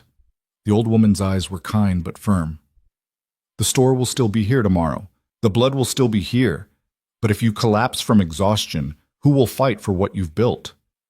Eliza looked down at her hands. They were shaking, had been shaking for hours, and she hadn't even noticed. Her legs ached with a deep, grinding pain that meant she'd pushed too hard, done too much. Mrs. Chen was right. She was destroying herself. "How is he?" Eliza asked quietly. "Caleb, how is he?" "Alive. Doc Morrison removed the bullet from his shoulder. Says he'll heal, though the ribs will take time." Mrs. Chen helped Eliza to her feet, steadying her as she found her crutches. "He's been asking for you." "I can't see him. Not yet." "Why not?" Because if she saw him, she'd have to confront the truth, have to face what she'd learned about his past, about the men hunting him, about the violence that followed in his wake. Have to decide whether the man who'd stood up for her was worth the danger he brought. "I don't know what to say to him," Eliza admitted. "Then say nothing. Just sit. Sometimes presence is enough." Mrs. Chen guided her toward the door. "Come. Soup first. Then we decide what comes next." They walked through the dark streets to the boarding house, Mrs. Chen supporting Eliza when her legs threatened to give out. The town was quiet, windows dark, everyone locked safely inside. Word had spread fast about the shooting, about the gang that had ridden into Willow Ridge in broad daylight and shot the sheriff in cold blood. People were scared. They should be, Eliza thought, because Dutch and his men would come back. Caleb had known it, had tried to warn them, but no one had listened. And now Sheriff Briggs was fighting for his life while his deputy organized a posse that wouldn't know what to do when they actually found the men they were hunting. At the boarding house, Mrs. Chen led Eliza to the kitchen and sat her at the scarred wooden table. The soup was simple, broth and vegetables and strips of pork, but it was hot and filling. Eliza ate mechanically, not tasting, just consuming fuel her body needed. The council will blame him, Eliza said finally. They'll say Caleb brought this violence to town, that he's dangerous. Are they wrong? The question hit harder than Eliza expected. I don't know. He says he didn't steal the money they're accusing him of. Says he left the gang before that robbery, but Dutch seemed pretty convinced. Men like Dutch are always convinced of something, usually whatever serves them best. Mrs. Chen refilled Eliza's bowl. The question is not whether Caleb has a past. Everyone has a past. The question is whether you believe he is trying to build a different future. Does it matter what I believe? If those men come back, then we fight, or we run. But we do not give up what is ours because evil men make demands. The old woman's eyes were fierce. I came to this country with nothing, Miss Eliza. Nothing but my husband and my daughter and the clothes on our backs. Men told us we were not welcome, told us to go back where we came from. But we stayed. We built. And when men came with threats and torches, we fought. What happened? We lost the laundry, lost our home. My husband, Mrs. Chen's voice went soft. He did not survive, but my daughter did. And she built a new life, a better life, because we did not let evil men decide our worth. Eliza felt tears burning behind her eyes. I'm so tired of fighting. I know, but the fight is not over. Tomorrow the council meets. They will ask you questions. They will demand answers. What will you tell them? The truth, I suppose. That Caleb has a past, that men are hunting him, that he tried to protect the sheriff and nearly died for it. And about the partnership, the documents? Eliza hesitated. The forged papers, the fabricated history, the elaborate lie they'd constructed, all of it could crumble tomorrow under scrutiny. Blackwood's telegrams had verified the references, but that was because Caleb had bribed the telegraph operator in Copper Springs. If the council dug deeper, if they sent investigators to Texas, the whole scheme would collapse. I'll tell them the partnership is real, Eliza said, that Caleb invested money and labor into the store, that we're business partners committed to making it succeed, even if it means lying. Even then, Eliza met Mrs. Chen's eyes. Because the alternative is losing everything my father built, and I won't let that happen. Mrs. Chen nodded slowly. Then you must prepare. The council will try to break you. Blackwood especially. He wants that store, and he will use today's violence as proof you cannot manage it. What do I do? You remind them that violence came to the sheriff's office too, that it came to decent men doing their jobs, that nowhere is safe when evil decides to visit. The old woman stood, began clearing the bowls. And you remind them that you did not run. You did not hide. You picked up a gun and fought back. Eliza thought about that moment. Dutch's weapon pointed at Caleb's head, her hand closing around the gun. The impossible weight of it, the decision made in a fraction of a second. She'd missed, fired wild, but she'd tried. And in trying, she'd saved Caleb's life. I was terrified, she whispered. Courage is not the absence of fear, it is action in spite of it. Mrs. Chen paused at the doorway. Mr. Rowe is upstairs, third door on the left, if you wish to see him. Then she was gone, leaving Eliza alone in the kitchen with her thoughts and her fear and her bone-deep exhaustion. She should go upstairs to the room Mrs. Chen had prepared for her. Should sleep, rest, prepare for tomorrow's battle. But instead she found herself climbing the stairs, her crutches silent on the worn carpet, her heart hammering as she approached the third door on the left. It was slightly ajar. Through the gap she could see lamplight in the edge of a bed. She pushed it open. Caleb lay propped against pillows, his shoulder wrapped in white bandages already seeping red. His face was bruised, one eye swollen nearly shut, his lip split. But he was awake, and when he saw her, something like relief crossed his battered features. Eliza. I shouldn't be here. But she came in anyway, closing the door behind her. It's not proper. Since when do you care about proper? Despite everything, she almost smiled. Fair point. She moved to the chair beside his bed and lowered herself into it, grateful to be off her aching legs. How do you feel? like I got shot and beaten and kicked in the ribs. He shifted, winced. Doc says I'll live. Sheriff too, probably, though it's touch and go. Because of you, because you tried to protect him. Fat lot of good it did. I should have shot Dutch the second he walked through that door. Should have known he wouldn't leave peaceful. Caleb's good hand clenched into a fist. I hesitated. And Briggs paid for it. You hesitated because there were witnesses, because you were trying to do things the right way. Eliza leaned forward. Dutch was right about one thing. You have gone soft. The old you, the outlaw you, probably would have shot first. But you're not that man anymore. Aren't I? I brought those men here. My past, my mistakes. Sheriff Briggs got shot because of me. You almost got killed because of me. How is that different from who I was? Because you didn't want any of this to happen. Because you tried to protect people instead of hurt them. She paused. Did you steal that money? The $20,000 from Amarillo? Caleb was quiet for a long moment. No, I left the gang 3 days before that job. Rode out in the middle of the night because I couldn't do it anymore. Couldn't keep robbing and killing and pretending it didn't matter. What changed? We hit a bank in Silver City. Small place, barely worth the effort. There was a woman working there, a teller. She had a little girl with her, maybe 5 years old. The girl started crying when we came in with guns. His voice went distant. Dutch told her to shut the kid up. When she couldn't, when the girl kept screaming, he aimed his gun at the child, said he'd give her something to really cry about. Eliza's breath caught. I stopped him. Put myself between him and that little girl and told him if he pulled that trigger, I'd kill him myself. Caleb's eyes were haunted. We left without firing a shot. But that night, lying in camp, all I could think about was that child's face. How scared she was. How close I'd come to being part of something unforgivable. So you left. So I left. Took my horse, my gun, and nothing else. Rode north and didn't look back. He looked at her. 3 days later, the gang hit that bank in Amarillo. Got away with $20,000. And when Dutch couldn't find the money, when it vanished along with whoever actually stole it, he decided it was me. Decided I'd played them all, taken their score, and run. But you didn't. But I didn't. Though I don't blame him for thinking it. The timing was too perfect. I disappear, the money disappears. What else would he think? Eliza processed this.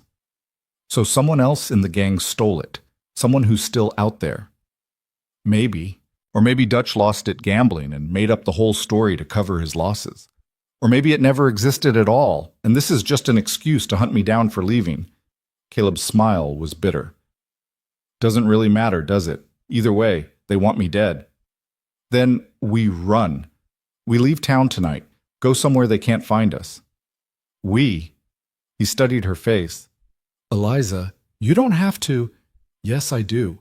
Because if I stay here without you, the council will take the store anyway. They'll say the partnership was fraudulent, that you were a criminal who conned me. Everything we built will collapse. She gripped the arms of the chair. But more than that, I don't want to stay. Not anymore. This town has made it clear what they think of me. The only person who ever treated me like I was worth something was my father. And you. I lied to you, forged documents, put you in danger. You stood up for me when no one else would. You saw me as a person instead of a burden. You nearly died protecting me. Her voice cracked. So yes, we. Because I choose you, Caleb Rowe, past and all. He reached out with his good hand and she took it. His fingers were warm, calloused, strong, despite the pain he must be feeling. They sat like that in the lamplight, two broken people choosing each other over safety. The council meets tomorrow, Caleb said finally. They'll want answers about what happened, about who I really am. Let me handle the council. Eliza, I mean it. You're in no shape to face them. I'll go, I'll answer their questions, and I'll buy us time to figure out our next move. She squeezed his hand. Trust me. I do. That's what scares me. But he squeezed back. All right. You handle the council, but promise me something. What? If things go bad, if Dutch comes back, or the council decides to arrest us, or anything goes wrong, you run. You take whatever money we've got, and you get on the first stage out of here. Don't wait for me. Don't try to help. Just go. I won't. Promise me, Eliza. She wanted to refuse, wanted to tell him she'd never abandon him, but the look in his eyes was so desperate, so fierce, that she found herself nodding. I promise. It was a lie, and they both knew it, but sometimes lies were kinder than truth. Eliza stayed with him until he fell asleep, his hand still holding hers, his breathing evening out despite the pain. Then she carefully extracted herself and limped back to her own room, where she lay awake until dawn, planning. The council met at 9 o'clock in the mayor's hotel. Eliza arrived early, dressed in her best dress, her hair pinned up, her expression composed. She'd barely slept, but she'd learned long ago how to hide exhaustion behind a mask of calm. Thomas Blackwood was already there, along with Mayor Walsh, Samuel Gates the banker, and Reverend Williams. The only one missing was Sheriff Briggs, who was still unconscious in Doc Morrison's surgery. Miss Hartwell. Mayor Walsh gestured to the empty chair across from them. Please sit. She sat, arranging her crutches carefully beside her, folding her hands in her lap like a schoolgirl called before the headmaster. I assume you know why we've called this meeting, Walsh continued. I imagine it has to do with yesterday's events. Events? Blackwood's laugh was harsh. You mean the shootout that left our sheriff dying and turned your store into a battlefield? I mean the attack by a gang of criminals who rode into town looking for my business partner. Eliza kept her voice level. An attack that Mr. Rowe tried to prevent, at great personal risk. Your business partner, Gates said, examining the papers in front of him, who turns out to have a rather colorful past. We've received some interesting information about Mr. Caleb Rowe. Eliza's stomach clenched. What kind of information? The kind that comes from sending inquiries to law enforcement agencies in Texas and New Mexico. Blackwood leaned forward. Your partner, Miss Hartwell, is wanted in connection with multiple bank robberies, including one in Amarillo that netted the thieves $20,000. Wanted for questioning, not wanted for arrest, Eliza corrected, though her heart was pounding. There's a difference. Is there? The man who attacked your store yesterday, this Dutch character, he seemed pretty convinced Rowe was involved. Dutch is a known outlaw with a grudge. His conviction means nothing. Perhaps not. But it raises questions about your judgment, Miss Hartwell, about your ability to run a business when you can't even tell a criminal from an honest man. Blackwood's smile was cruel. One might argue that a woman in your condition is particularly vulnerable to manipulation by unscrupulous characters. There it was. The same argument dressed in new clothes. She wasn't capable because she was a woman. She wasn't capable because she was crippled. She wasn't capable because she'd trusted the wrong man. Mr. Rowe's credentials all checked out, Eliza said. His references verified. You confirmed that yourself, Mr. Blackwood. Yes, and now we're questioning how he managed to fabricate such convincing documentation. Telegraph operators can be bribed. Records can be forged. It wouldn't be the first time a con man built a false identity. If Mr. Rowe is such a skilled con man, why would he stay here? Why would he risk his life to protect the sheriff? Why would he take a bullet defending me and this town? Eliza looked at each council member in turn. Con men run when trouble comes. Caleb stayed and fought. Or he had nowhere else to run, Gates suggested. Perhaps he knew Dutch was closing in and decided his best chance of survival was to ingratiate himself with local authorities. Make himself look like a hero so we'd protect him. That's ridiculous. Is it? Because from where I'm sitting, it looks like Caleb Rowe used you, Miss Hartwell. Used your vulnerability, your desperate situation, to build himself a hiding place. And now that his past has caught up with him, we're all in danger. Reverend Williams cleared his throat. There's also the matter of propriety. A young unmarried woman and a man with questionable morals working in close quarters, spending time alone together. Yesterday, Mrs. Chen confirmed that you visited Mr. Rowe's room late at night, unchaperoned. Eliza felt her face flush. I was checking on his condition after he'd been shot. In his bedroom, at midnight. You see how that looks? I see that you're more concerned with the appearance of impropriety than with actual crimes like shooting a sheriff in cold blood. Eliza's voice rose despite her best efforts to stay calm. Dutch and his gang are out there somewhere, planning who knows what, and you're worried about whether I had a chaperone when I visited an injured man's sick room.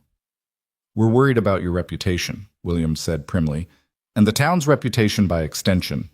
This incident has drawn attention. People are talking. They're saying Willow Ridge is harboring criminals, that we're not safe. If word spreads that our general store is run by a fallen woman and her outlaw lover, we are not lovers.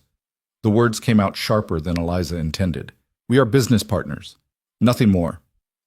Then you won't mind dissolving that partnership, Blackwood said smoothly.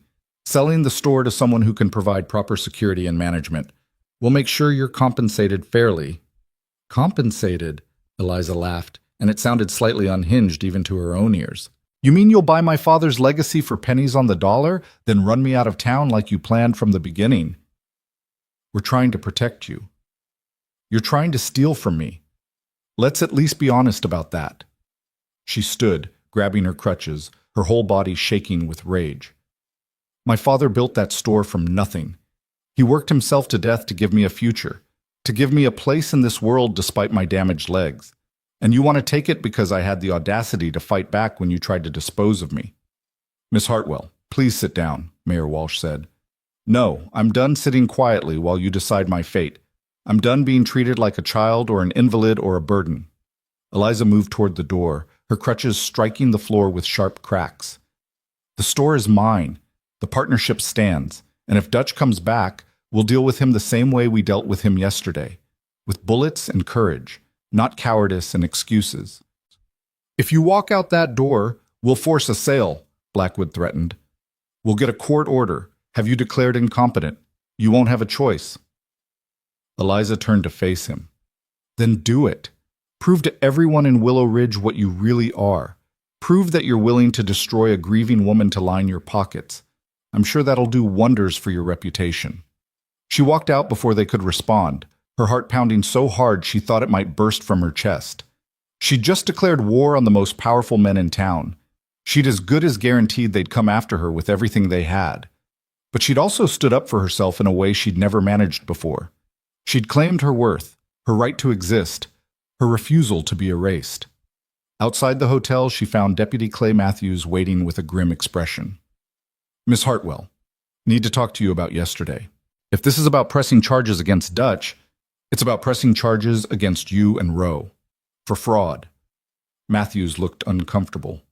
Town clerk checked the partnership documents you submitted, contacted the notary whose seal was on some of the papers. Turns out that notary died 6 months ago. The world tilted. Eliza grabbed the porch railing to steady herself. I don't understand. The documents are fake, forged, which means you and Rowe lied to the council, falsified official records, and committed fraud. Matthews pulled out a pair of iron handcuffs. I'm real sorry, Miss Hartwell, but I'm going to have to place you under arrest. Everything Eliza had fought for, everything she'd risked, came crashing down around her. The store, the partnership, the desperate gamble to save her future, all of it built on lies that had finally been exposed. She thought about running, thought about fighting, thought about the promise she'd made to Caleb just hours before. Then she held out her wrists. All right, let's get this over with. As Matthews locked the cuffs around her wrists, as he led her down the street toward the jail while townspeople stared and whispered, Eliza felt a strange sort of calm settle over her. She'd fought. She'd lost. But she'd gone down swinging, and somehow that felt like victory enough. The jail cell smelled of damp stone and despair. Eliza sat on the narrow cot, her crutches leaning against the wall, and stared at the iron bars that separated her from freedom. She'd been here for 3 hours, long enough for the initial shock to wear off and the reality to set in. She was a criminal now, a forger, a fraud. Everything the council had ever believed about her inadequacy had been proven true. The outer door creaked open. Footsteps approached, uneven and labored. Then Caleb appeared, leaning heavily against the bars, his face pale beneath the bruises, his bandaged shoulder seeping fresh blood through his shirt. You shouldn't be out of bed, Eliza said. Neither should you be in a cell. His voice was rough with pain and anger. I told Matthews it was all me, the forgeries, the fake documents, everything. I told him you didn't know. And did he believe you? No, because you're too smart not to have known. Because anyone with eyes could see we were in it together. Caleb gripped the bars with his good hand. I'm sorry. I never meant for this to happen. Yes, you did. We both did. We knew the risks when we started this.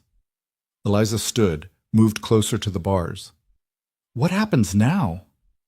Judge arrives in 2 days. Matthews says we'll both face charges. Fraud, forgery, conspiracy. Could be 5 years in territorial prison if they want to make an example of us. 5 years. Eliza tried to imagine it. 5 years locked away, her youth wasted, her father's store sold off and forgotten. By the time she got out, she'd be nearly 30, with a criminal record and no prospects. The institution in Denver would look like paradise by comparison. There's another option, Caleb said quietly. Matthews stepped out for a drink, left the keys on his desk. We could be 10 miles away before he even notices we're gone. Eliza looked at him sharply. You want to escape? Add jailbreak to our list of crimes? I want to survive. We're not going to get a fair trial here, Eliza. Blackwood owns the judge. He'll make sure we're convicted, make sure we're sent away for as long as possible. Our only chance is to run. Run where? They'll send marshals after us. We'll be fugitives for the rest of our lives. Better fugitives than prisoners. Caleb's eyes were desperate. Please, we can go west, change our names, start over somewhere no one knows us. Montana, maybe, or Oregon. Places so remote they'll never find us. It was tempting. The keys were right there, freedom within reach. They could be gone before Matthews returned, could disappear into the vast wilderness that still covered so much of the frontier. Eliza had become good at surviving against impossible odds. Maybe she could learn to survive this too. But running meant abandoning everything her father had built, meant letting Blackwood win, meant spending the rest of her life looking over her shoulder, always afraid, always alone except for Caleb and the weight of their shared crimes. No, she said softly. I'm not running. Eliza. I'm tired of running, tired of hiding, tired of letting other people decide what I'm worth. She moved closer to the bars until only inches separated them. You should go. Take the keys. Take your horse. Ride as far as you can. But I'm staying to face this. You'll go to prison. Maybe. Or maybe I'll fight. Maybe I'll make so much noise that Blackwood can't bury me quietly. Maybe I'll force this town to look at what they're doing and actually see it. Her voice strengthened. I shot at a man yesterday, Caleb. First time in my life I've ever fired a gun. And you know what I felt? Power, control, choice. I'm not giving that up to run and hide. Caleb stared at her for a long moment. Then slowly, he smiled. It was a broken, bloody thing, but real. You're either the bravest woman I've ever met or the craziest. Can it be both? Yeah, I suppose it can. He reached through the bars and took her hand. All right, we stay, we fight, but we do it smart. We need leverage, something to make Blackwood back down. Like what? He has all the power here. Not all of it. He's got secrets, too. Every man like that does. Caleb's expression turned calculating.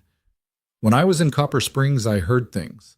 Rumors about Blackwood and those mining claims Gates mentioned. Something about bribing federal land inspectors to certify worthless properties as valuable, then selling shares to investors back east. That's fraud, federal fraud. Exactly. If we can prove it, if we can show the council that their upstanding businessman is as dirty as we are, maybe we can force a stalemate. He drops the charges against us. We keep quiet about his schemes. That's blackmail. That's survival. Caleb squeezed her hand. You said you wanted to fight. This is how we fight. Before Eliza could respond, the outer door banged open. Deputy Matthews stumbled in, smelling of whiskey, his eyes unfocused. Behind him came someone Eliza never expected to see taking her side. Mrs. Chen, her face set with determination, carrying a basket covered with a checkered cloth. I bring food for prisoners, the old woman announced. Deputy says is allowed. Matthews waved vaguely at the cells. Yeah, fine. Just make it quick. I got a headache like you wouldn't believe. Mrs. Chen moved to Eliza's cell, passing the basket through the bars. Under the cloth, nestled among bread and cheese, was a folded piece of paper. Eliza palmed it smoothly, tucking it into her sleeve while making a show of examining the food. "You are kind woman," Eliza said in a loud voice. "Thank you for thinking of me." "Is no trouble. Everyone deserves kindness, even those who make mistakes, Mrs. Chen's eyes flicked meaningfully to Matthews, then back to Eliza. "I tell others in town about your situation. Many people not happy about arrest. Many people think counsel is too harsh. That's nice of them, but I don't think public opinion will help much." "You would be surprised what public opinion can do." Mrs. Chen patted her hand through the bars. "Have faith, Miss Eliza. Truth has a way of coming to light." After she left, after Matthews had settled back at his desk with his bottle, Eliza carefully unfolded the paper. It was a document, old and water-stained, but the words were clear enough. A contract between Thomas Blackwood and a federal land inspector named Horace Turnbull, dated 2 years prior. In exchange for $500, Turnbull had agreed to certify 3 mining claims as containing high-grade silver ore, despite evidence to the contrary. At the bottom of the page was Blackwood's signature, bold and undeniable. Eliza looked up to find Caleb watching her, his expression questioning. She turned the paper so he could see it through the bars. His eyes widened. "Where did she get this?" "I don't know, but it's exactly what we need." Eliza's mind was already racing ahead. "If we give this to Mayor Walsh, show him that Blackwood has been defrauding investors. Walsh might be in on it. Gates, too. They could all be profiting from those fake mining claims." Caleb thought for a moment. "We need to go higher, federal authorities, the territorial marshal." "Who won't arrive for weeks? We don't have weeks. The judge comes in 2 days." They sat in frustrated silence, so close to having leverage but unable to use it. The document was worthless if they couldn't get it to someone who'd act on it, and everyone with power in Willow Ridge was either corrupt or compromised. Then Eliza remembered something. The telegraph.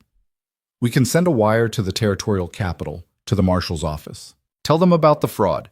Tell them we have evidence.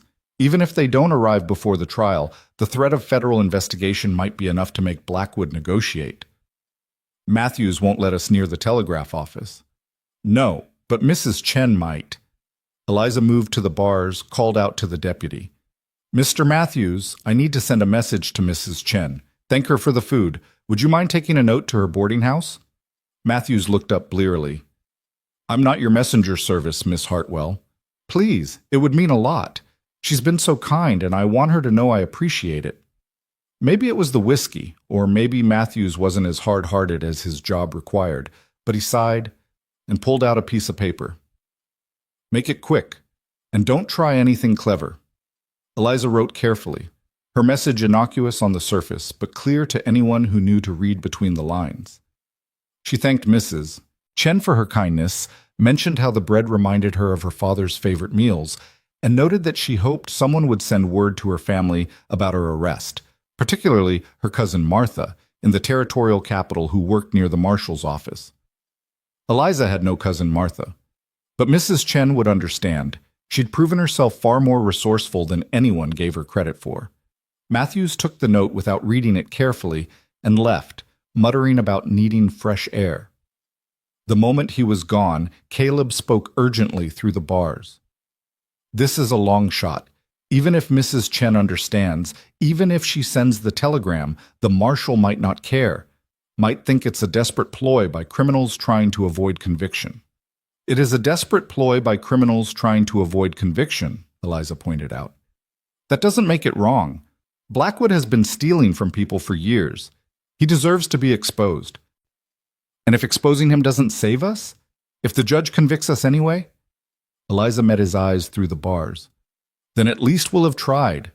At least we'll have fought back instead of just accepting our fate. That's worth something, isn't it?" "Yeah," Caleb said quietly. "It is." The next day crawled by with agonizing slowness. Matthews brought food, brought water, ignored Eliza's questions about whether any telegrams had been sent or received. The town beyond the jail went about its business, and through the small barred window, Eliza could see people passing. Some curious, some sympathetic, most just indifferent to the fate of the crippled girl who'd finally proven she was as incompetent as they'd always believed. But as afternoon bled into evening, something changed. The foot traffic increased. Voices rose in argument outside the jail. Then the door burst open and Thomas Blackwood stormed in, his face purple with rage, followed by Mayor Walsh and a pale, frightened-looking man Eliza didn't recognize. "Where is it?" Blackwood demanded, gripping the bars of her cell. "Where's the document?" Eliza kept her expression neutral. "I don't know what you're talking about." "Don't play games with me, girl. Someone sent a telegram to the territorial marshal claiming I've been involved in land fraud. They mentioned a contract with Horace Turnbull." He shook the bars. "That contract was destroyed. I watched it burn 2 years ago. So how did you get a copy?" "I didn't get anything. I've been in this cell for a day and a half. How would I get documents?" Blackwood turned to Matthews. "Who's visited her? Who's been in this jail?" "Just Mrs. Chen bringing food, and Roe, but he didn't pass her anything. I was watching." Matthews looked nervous. "What's this about fraud, Mr. Blackwood?" "Nothing that concerns you. This is a private business matter." But Blackwood's eyes were desperate now, cornered. "The marshal is sending an investigator. He'll be here in 3 days. I need that document before he arrives." "I told you I don't have it." "Then who does? Who's helping you?" When Eliza didn't answer, Blackwood turned to Mayor Walsh. "We need to move up the trial, today. Right now. Get them convicted and sentenced before the federal investigator arrives." "We can't do that," Walsh protested. "The judge isn't here yet. We'd need to bring in a circuit judge from another district, and that could take— I don't care what it takes. These two need to be on a prison wagon before federal authorities start asking questions." Blackwood's mask of civility had completely crumbled, revealing the ruthless man beneath. "If they're convicted felons, their testimony against me becomes worthless. It's their word against mine, and mine carries more weight." The pale man, Turnbull, Eliza realized, spoke up nervously. "Maybe we should just give them what they want. Drop the charges. Let them go. If that document surfaces, we're all finished. Me, you, half the business owners in this town who bought shares in those mining claims." Blackwood spun on him. "Do you want to spend the next 10 years in a federal prison? Because that's what we're looking at if the truth comes out." Eliza felt a surge of hope. They were panicking, which meant the telegram had worked. Mrs. Chen had come through. Now she just needed to keep Blackwood off balance long enough for the investigator to arrive. "You know what I think?" she said, her voice carrying through the jail. "I think you're going to drop the charges against me and Caleb. I think you're going to let us walk out of here, and you're going to leave us alone from now on. Because if you don't, that document goes to every newspaper between here and Washington, and your career ends in scandal and federal prison. You're bluffing. You don't have the document anymore. You sent it with that telegram." "Did I? Are you sure? Maybe I sent a copy. Maybe I have the original hidden somewhere safe." Eliza smiled. "Only one way to find out. Drop the charges, leave us alone, and you never have to worry about it. Keep pushing, and I'll make sure everyone knows exactly what kind of man Thomas Blackwood really is." It was a complete bluff. The document was the only copy they had, and Mrs. Chen had it. But Blackwood didn't know that. And in his panic, he couldn't afford to take the risk. The silence stretched. Blackwood's face went through several shades of red before settling on a grayish pallor. Finally, he turned to Walsh. "Drop the charges. Let them go." "Thomas, we can't just— "Drop them!" Blackwood's voice cracked. "Tell Matthews it was a misunderstanding. The documents were genuine after all. Whatever story you need to tell, tell it. But get them out of this jail and make this whole thing disappear." Walsh looked like he wanted to argue, but something in Blackwood's eyes stopped him. He nodded slowly. "Deputy Matthews, release the prisoners. The charges have been reconsidered." Matthews, thoroughly confused but willing to follow orders, pulled out his keys. "Yes, sir." "If you say so." The cell door swung open with a rusty squeal. Eliza grabbed her crutches and stood, hardly believing it was real. Caleb's cell opened next, and he emerged, moving slowly because of his injuries, but with his head held high. Blackwood stepped close to Eliza, his voice low and venomous. "This isn't over.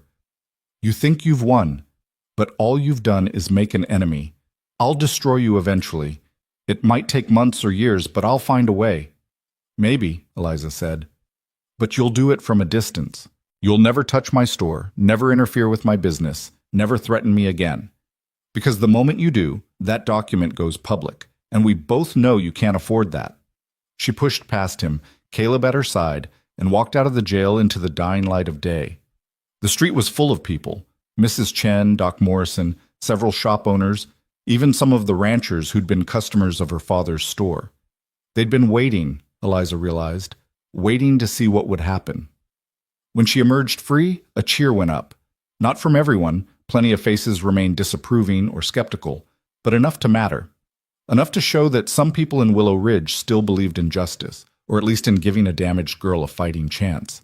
Mrs. Chen pushed through the crowd and embraced Eliza carefully. "I send telegram like you ask, and I keep documents safe, very safe." "Thank you," Eliza whispered. "You saved us." "You save yourself. I just help little bit." The old woman smiled. "Now you must decide. You stay in this town that treats you so badly, or you go make new life somewhere better?" It was the question Eliza had been avoiding. She was free, the charges were dropped, her store was still legally hers. But Willow Ridge had made its feelings clear. Most of the town still saw her as a burden, still believed she didn't belong. Staying meant fighting that perception every single day for the rest of her life. She looked at Caleb, who was watching her with those steady Creekwater eyes. "What do you think?" "I think we've got choices now, real choices. We could stay, make a go of the store, prove everyone wrong. Or we could sell it, take the money, start fresh somewhere no one knows us." He paused. "Either way, I'm with you. If you want to stay and fight, I'll fight. If you want to leave, I'll leave. Your choice." Eliza thought about her father's store, about the years of work he'd put into building something solid and respectable. She thought about his blood on the floorboards, about his final words, about the promise she'd made to honor his memory. But she also thought about the whispers, the pity, the constant battle to prove her worth to people who'd already decided she had none. She thought about Dutch and his gang, still out there somewhere, waiting for another chance at Caleb. She thought about Blackwood's threat, his promise to destroy her eventually, and she realized something that felt like freedom. "I want to leave," she said, "not because I'm giving up or running away, because I'm choosing something better, choosing a place where I can build a life instead of constantly defending my right to have one." Caleb's smile was genuine, relieved. "Where do you want to go?" "West, somewhere new, somewhere growing, somewhere that needs people who can work hard and don't care about what's proper or expected." She looked at the store, at the building that had been her entire world for 9 years. "We'll sell it. Get a fair price finally. Use the money to start something new." "A trading post, maybe," Caleb suggested. "Somewhere along a new trail or near a growing settlement. Someplace where we can build from the ground up." "Together," Eliza said. "As actual partners this time. No lies, no fraud, just honest work." "Together," Caleb agreed. They spent the next week settling their affairs. Doc Morrison bought the store, paid a fair price for it too, more than Eliza had expected. Sheriff Briggs recovered enough to sit up and shake Caleb's hand, thanking him for trying to protect him, even if it hadn't worked out perfectly. The federal investigator arrived and spent 3 days interviewing people about Blackwood's mining scheme. Eliza gave him the document, told him everything she knew, and watched with satisfaction as Blackwood's empire began to crumble. On the morning they left, Eliza stood in front of her father's grave one last time. She'd brought wildflowers, placed them carefully on the mound of earth that was slowly settling. "I'm leaving, Papa," she said quietly. "I know you wanted me to stay, to keep the store, to maintain what you built, but I can't. This town will never see me as anything but a burden, and I'm tired of trying to change their minds." She touched the headstone. "I hope you understand. I hope wherever you are, you know I tried. I fought as hard as I could, but sometimes the bravest thing you can do is know when to walk away." The wind rustled through the grass, carrying the scent of sage and distant rain. Eliza chose to believe it was her father's way of saying he understood, that he approved, that he wanted her to be happy more than he wanted her to maintain his legacy. Caleb waited at the cemetery gate with 2 horses. He'd spent the last week training the gentler of the 2 to accept a special saddle he'd designed, one with extra support and straps that would help Eliza stay mounted despite her damaged legs. It wasn't perfect, but it was better than she'd ever hoped for. "Ready?" he asked as she approached. "As I'll ever be." He helped her mount, careful of her legs, making sure she was secure before handing her the reins. Then he swung up onto his own horse and looked at her with a question in his eyes. Eliza took a deep breath, looked back at Willow Ridge one last time, at the buildings and streets that had been her prison and her battlefield, and then turned her horse west. "Let's go," she said. They rode out as the sun climbed higher, two figures growing smaller against the vast landscape. Behind them, Willow Ridge continued its daily routines, already forgetting the crippled girl and the cowboy who dared to challenge its certainties. But ahead lay possibility, territory so new and unmapped that no one could say who belonged there and who didn't. 3 months later, they reached a growing settlement in Montana Territory, a place where the railroad was coming and new businesses were needed. Using the money from the store, they built a trading post at the crossroads of two major trails. Eliza managed the books and the finances, negotiated with suppliers, built relationships with customers. Caleb handled the physical labor, the heavy lifting, the security. Together they created something neither could have built alone. The trading post prospered. Within a year, they'd expanded it to include a small restaurant where travelers could get hot meals. Within 2 years, they'd built a house behind the trading post, a house designed with Eliza's needs in mind, with ramps instead of stairs and wide doorways for her crutches. And somewhere in those 2 years, the partnership evolved into something more. It happened gradually, in shared glances and comfortable silences, and hands that found each other across the dinner table. On a spring evening, much like the one when they'd first met, Caleb asked Eliza to marry him, and she said yes without hesitation. They married in the trading post, surrounded by customers who'd become friends and neighbors who'd never known them as anything but equals. There was no pity in anyone's eyes, no whispers about propriety or capability, just celebration of two people who'd found each other against impossible odds and refused to let the world's cruelty define their worth. Years passed. The trading post became a landmark, then a cornerstone of the growing town that built up around it. Eliza and Caleb raised 2 children, a daughter with her mother's determination and a son with his father's quiet strength. They taught their children that worth wasn't measured in straight spines or unblemished pasts, but in courage and kindness and the willingness to fight for what mattered. Dutch and his gang never found them. Either they'd given up the search or met their end somewhere on the lawless frontier. Eliza preferred not to know. That chapter of their lives was closed, and she had no desire to reopen it. Sometimes, late at night when the children were asleep and the trading post was quiet, Eliza would sit on the porch with Caleb and watch the stars. On those nights, she'd think about her father, about Willow Ridge, about the girl she'd been who thought her broken legs defined her entire existence. "Do you ever regret it?" Caleb asked one such night. "Leaving everything behind?" Eliza considered the question. She thought about the store, about her father's grave, about the life she might have had if she'd stayed and fought. Then she looked at her home, her family, her thriving business, her partner who'd become her husband. "No," she said, "I don't regret it at all, because the girl nobody wanted became the woman who chose her own future, and that's worth more than any store or any town's approval." Caleb took her hand, laced his fingers through hers. "I'm glad you chose me. I'm glad you stopped running long enough for me to catch you." They sat in comfortable silence, 2 people who'd been broken and discarded by the world they'd left behind, but who'd found redemption in building something new. The frontier was hard and unforgiving, but it was also honest. It didn't care about Eliza's legs or Caleb's past. It cared only about what they could create with their minds and their hands and their stubborn refusal to quit. In the distance, a coyote howled. The wind carried the scent of pine and possibility. And Eliza Hartwell Rowe, the crippled girl who'd become a woman of substance and strength, smiled in the darkness and knew she was exactly where she belonged. Not because someone else had decided her worth, but because she'd claimed it herself. Not because the world had made space for her, but because she'd carved out that space with her own 2 hands. Not because someone had rescued her, but because she'd chosen to ride forward anyway. The cowboy had placed her on his horse and ridden away from everything that had tried to destroy her. But in the end, it was Eliza who'd saved herself. And that made all the difference.